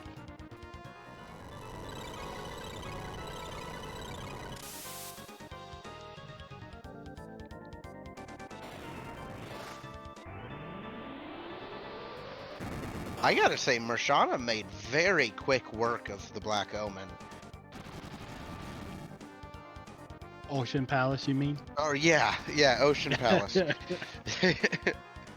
But no, I mean to be starting Ocean Palace when the other person is finishing it, and then to be one fight away from them, because Mirshana's not. I mean, she's fighting twin golems now. Then she's got the same lava shell fight. She's not that far behind. Yeah, really, she's not. And Now, if she keeps pumping out damage, she might catch up. Or at least be on Lavos 3 at the same time. yeah. Some of it's gonna depend on Colddrizzle and how things go for him.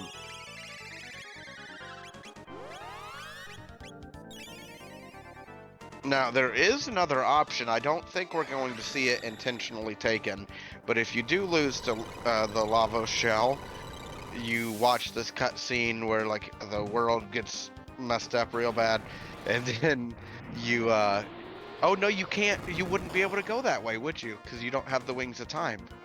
Right. Wow. Yeah, okay. yeah, you so you cannot have to do get that. through. You've got to get through the Lavos shell. Yeah, you do. Interesting. Colddrizzle fighting Lavos 2, who likes to throw bananas and wipe your whole party, which is what it looks like he's doing.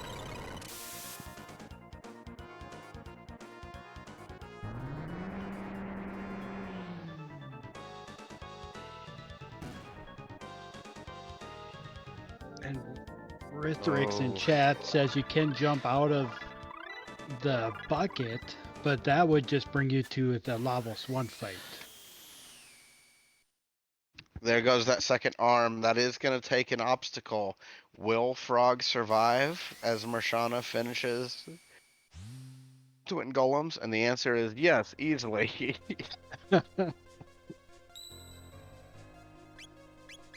Mirshana taking the time to go ahead and use up the last of the tabs, shelter Oh, up, no. save. Brought Robo back just for him to take another nap. Well, he's been working so hard lately. He had to do all that farming earlier in the run.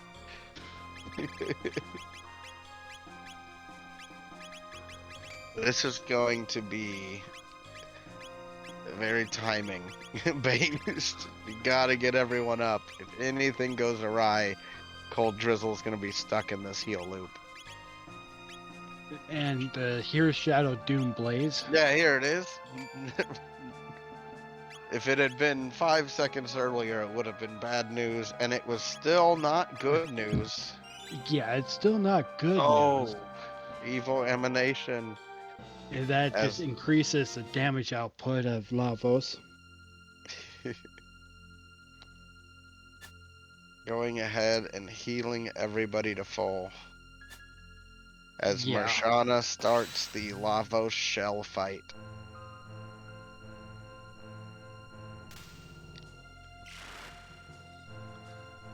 And Lavos 2 here has 10,000 hit points. You have to bash your way through. That's all. Only 10,000. Yeah.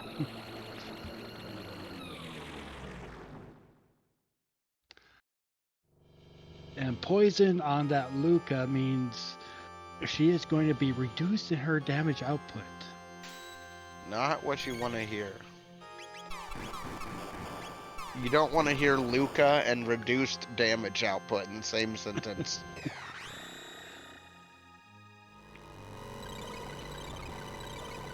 And Mirshana is going up against Lavos 1.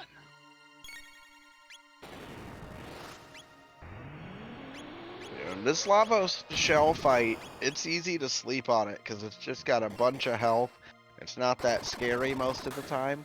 But as soon as you sleep on it or you get a little overconfident, that'll be the time that it'll wipe you. Here comes Obstacle. And I think everyone is protected. Alright, let's talk about the menu glitch. So Colddrizzle just finished Lavos 2. That means they are heading into Lavos 3. Yeah, there's a couple frames, or it's more than just a few frames, that you can hold the menu button down and get into your menu in between phases. And you can heal up, change equipment around. Yeah, and they did get it right there. So that's going to allow them to heal up with items, switch equipment if they want. They could even switch party members if you do it just right. And we do have a flag where it is extended menu glitch, or extended time to do that. That's to help new players get into competitive racing and worry about learning the more exact stuff a little bit later.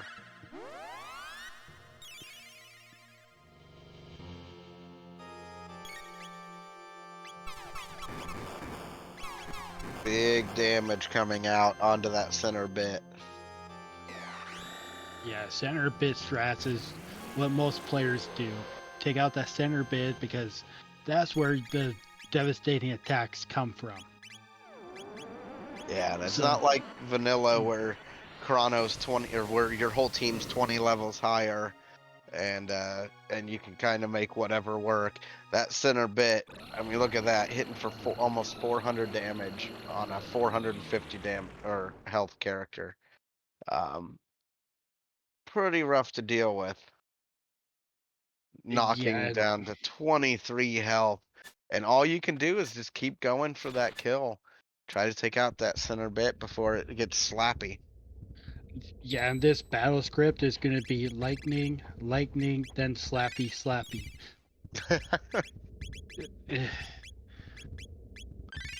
And Lavos can roll into a couple different scripts. This is one of the more devastating ones if you're not prepared for it. Speaking of prepared, Mirshana is prepared and is heading into Lavos 2 now. All it would take is one mistake from Colddrizzle, letting this fight get out of hand, and Mirshana is right there to reap the rewards. Oh, cool. Okay, Colddrizzle, I don't think saw or knows that the right bit did lower its defense, it just did not pop on screen. And he could have been dealing damage to right bit. Yeah, and that does happen sometimes where it doesn't appear on screen due to some of the scripting. And so it's always unfortunate when that happens. It's got to be something you try to keep your eye out for, but it's easy to miss an opportunity for damage like that. But continuing, Black Hole strats. And Black Hole is going to do more damage now than it did before because it has a Doom Scythe effect or Doom effect, where if a party member is down, it does increased damage. Yeah, it's quite the gamble here to continue through with that, because you are getting that extra damage. You're doing over 2,000, but I think at a certain point you gotta stop, because if you take out center bit, so let's say this kills center bit, you won't get counterattacked, but you're gonna be spending a lot of your time to do damage, healing everybody back up. So it's not that this can't work. It's just this is gonna be really tight, and it's gonna be challenging with one revive. So he's gonna get Robo up. Robo can elixir itself, continue that black hole, and that might be the way to get through this, but it is gonna be a challenge. It is, and one wipe here would send Colddrizzle behind Mirshana, who's on Lavos 2. Yeah, it would be a lot of time lost there.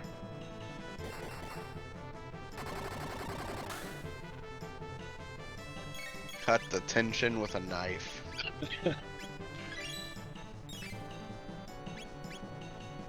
This boss, that right bit, has about 20k health. So this is Yeah. pretty tight. They're gonna have to do everything they can to keep everybody alive. Just deal as much damage. This is so risky, but once you're in this spot, like, what else can you do? You don't have revives. You don't have the tools to do this maybe the way you would want to. I feel like Robo needs to elixir so that he Yeah. can keep up the heal train. Is probably Yeah. what I would have him on. Yeah, because now the other bits are gonna act because center bit is back. Oh no, there goes Oh. Robo. I think he says, I think I'm in trouble. All I can do is deal as much damage as I can and hope that it's enough to Yeah. finish this fight. Oh, and look at Mirshana. She's at about the same point too. Very unfortunate, Oh, but making wow. it through the Lavos 2, and if they get this menu glitch, they're still right here. Black hole coming out, doing over 3,000 damage now. And that is the Oh. finish for Colddrizzle. Wow, that was close. Get your GGs in chat for Colddrizzle.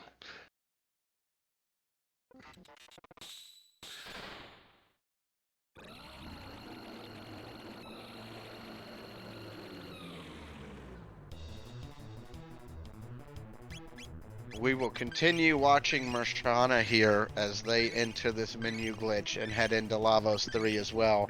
And then we'll get Colddrizzle in for a brief interview. Talk about the run and the decisions. Yeah, after that closeness at the end, I'd need a minute to compose myself too. Such a close fight. Whew. Just barely keeping one character alive. The And one that taking matters. advantage of it, yeah. Getting that extra damage off the Doomsicle effect.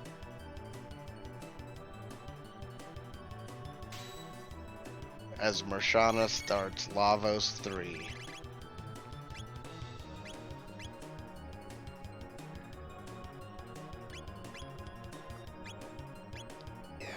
A very close race between these two. We knew it would be, too. Yeah.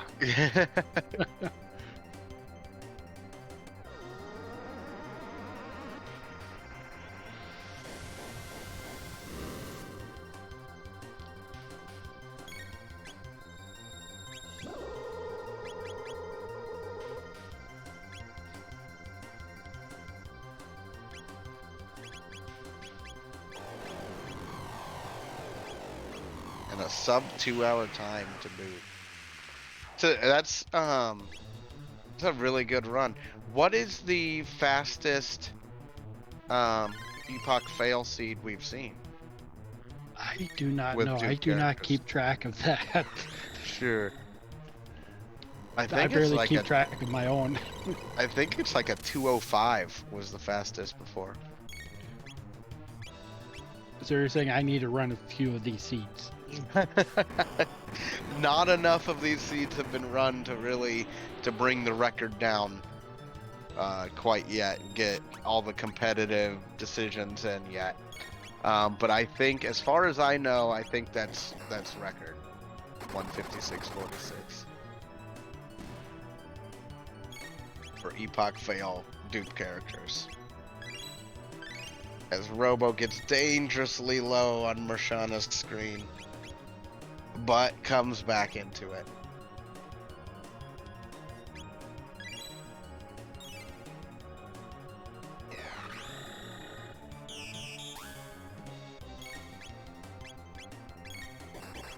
No, there have been some sub 2 hour seeds. On Epoch fail dupe characters? Yeah, there Okay, have been. good. Okay, cool.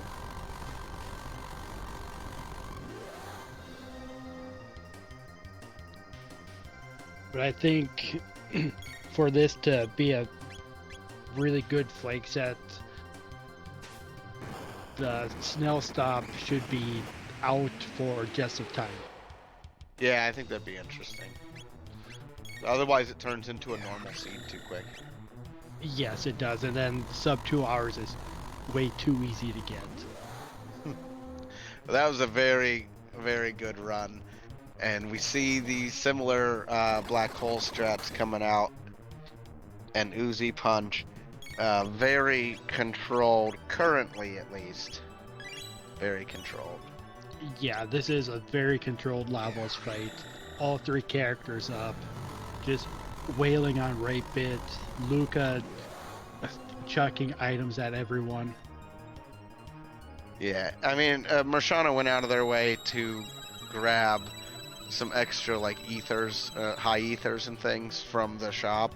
So, you know she has plenty of opportunity to get this magic up quick and try to get through this pretty safely without having to let the team get low. Yeah, and safe is faster than hoping and praying. Because if you take a wipe, you are now probably behind, and that would have been the case. Yeah.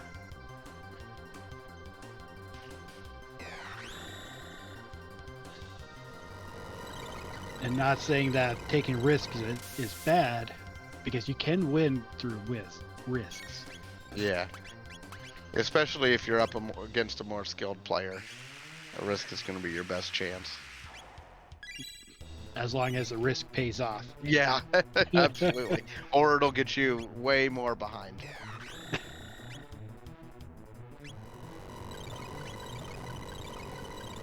It's just a really well executed Lavos 3 here.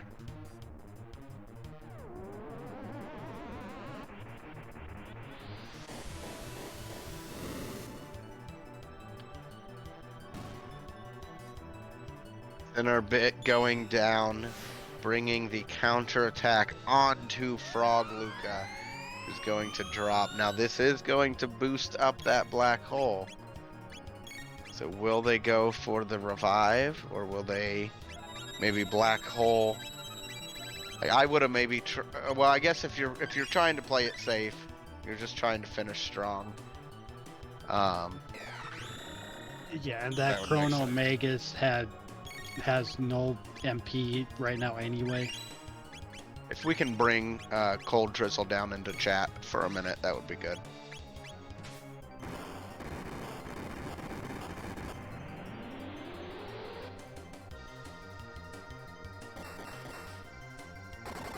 Hello, Colddrizzle. How's it going? Excellent, fantastic. I didn't die at the end, so it That was close. was super close. So I wasn't really planning on going the black hole route, but that's how Lavos wanted to go down, I guess.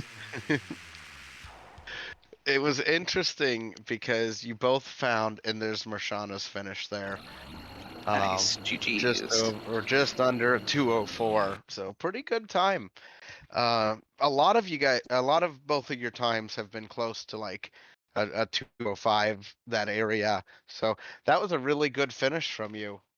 And really risky at the end then or there, but you took it from about 2,000 damage to 3,300 by having 2 party members down.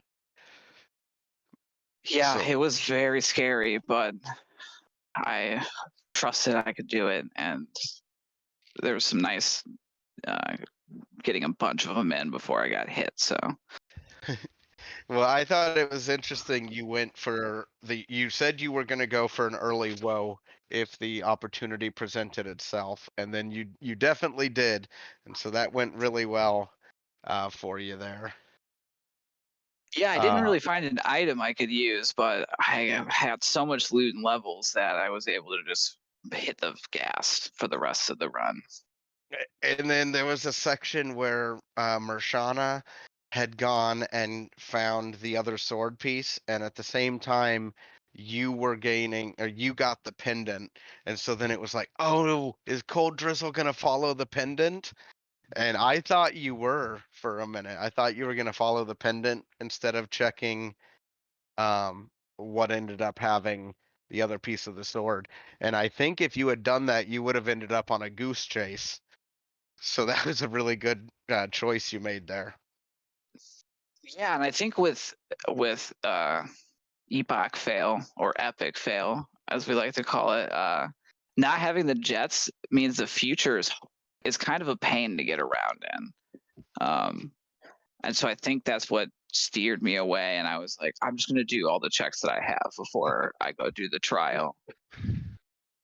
That was a really good performance. I do have a couple questions I wanted to ask Mirshana real quick about some decisions they made. So Mirshana, how was that for you? Oh, that was a lot of fun. Very interesting seed. Congratulations on your win. Seems like we were pretty close. I'm getting some reports that you had a very aggressive Lavos. I almost had a worrying Lavos too there. I don't know if You anyone saw did. that. But 200 hit point melee to finish it up with 2 people down and 70 hit points on Magus was not the position I wanted to be in, but got me through. So Uh, now the question I have to ask about your run. There was a point you had both sword pieces, you had frog, you were ready to roll, and then you headed to woe. Was that yep, just to get some more XP? Maybe you weren't super happy with your loot, I was looking or for more items. more items? Last time I'd gotten this early of a go mode, I watched the timing with one free fits, and basically he had gone to woe and got the good items there, and I saw the lead that I had at that time um, chunk away slowly. Like I did all the timestamps, and he basically went. I went from like a 25-minute lead to a 15-minute lead to a 12-minute lead to just barely winning on that scene. I'm like, okay, what that tells me is I should have gone whoa. And then in this case, I had was just a little bit behind. I think if I had played a few things cleaner, it would have been very, very close. Yeah, well, it was still very close. I mean, you finished pretty close of each other, definitely within 10 minutes. Um, and you had go mode just a little bit before Colddrizzle or Fitz did. Um, just a little bit before. And then you headed to woe, and then Fitz found go mode and then continued, like went pretty much straight for Magus's castle. But then you were making up quite a bit of time, like throughout the Ocean Palace. You made up quite a bit of time. So I thought It you was did really pushing well. very hard. I basically told myself in my head, "You're 5 minutes behind, you're 10 minutes behind, you gotta shave off every minute and every second counts," right? So I did, um, and then trying to balance that with the X how much XP I have. So I took a few fights in Ocean Palace, but not very many. Yeah, the biggest spot you made up was on the lift. the black hole struts carried you really well through those scouters, and you made up a couple minutes there. Oh, excellent, excellent. Yeah, it's a really good. I almost forgot to put him in the correct position, but putting Magasin in position 3 makes that a lot quicker. Yeah, it definitely Also, did. learning that you can run from the fight that's just before you click the elevator was really great to learn this week. Absolutely. Well, I want to thank everybody for being a part of this, and this is something, like I said, that Jets has been a part of for a couple years now. It's super important to me that our community keeps being involved in such a great thing. So I really appreciate both the racers and Akuhish for joining me on commentary, all the hosts and Strizer, of course, and everybody else that works so hard to make this event happen each year. And I'm gonna turn things over to our host, and I really appreciate everybody coming out and hanging out with us. And if there's any want or desire to find out more information, take a look on our website.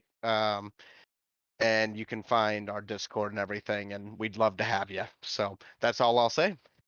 Thank you so much for the run. This is not by any means the first Jets of Time randomizer we've seen during GOC, and I think this is even, goodness, I think it's probably the third randomizer that I've even got to host for and kind of watch, and it's been always a blast. The times are always so back and forth, and the races are always right to the very edge too, so it's always really cool to watch. Thank you so much, guys. No problem. Shout out to Procky, who originally brought our community into this, and he's is somebody that's been a part of it for a long time too. So I want to give a shout out to him as well.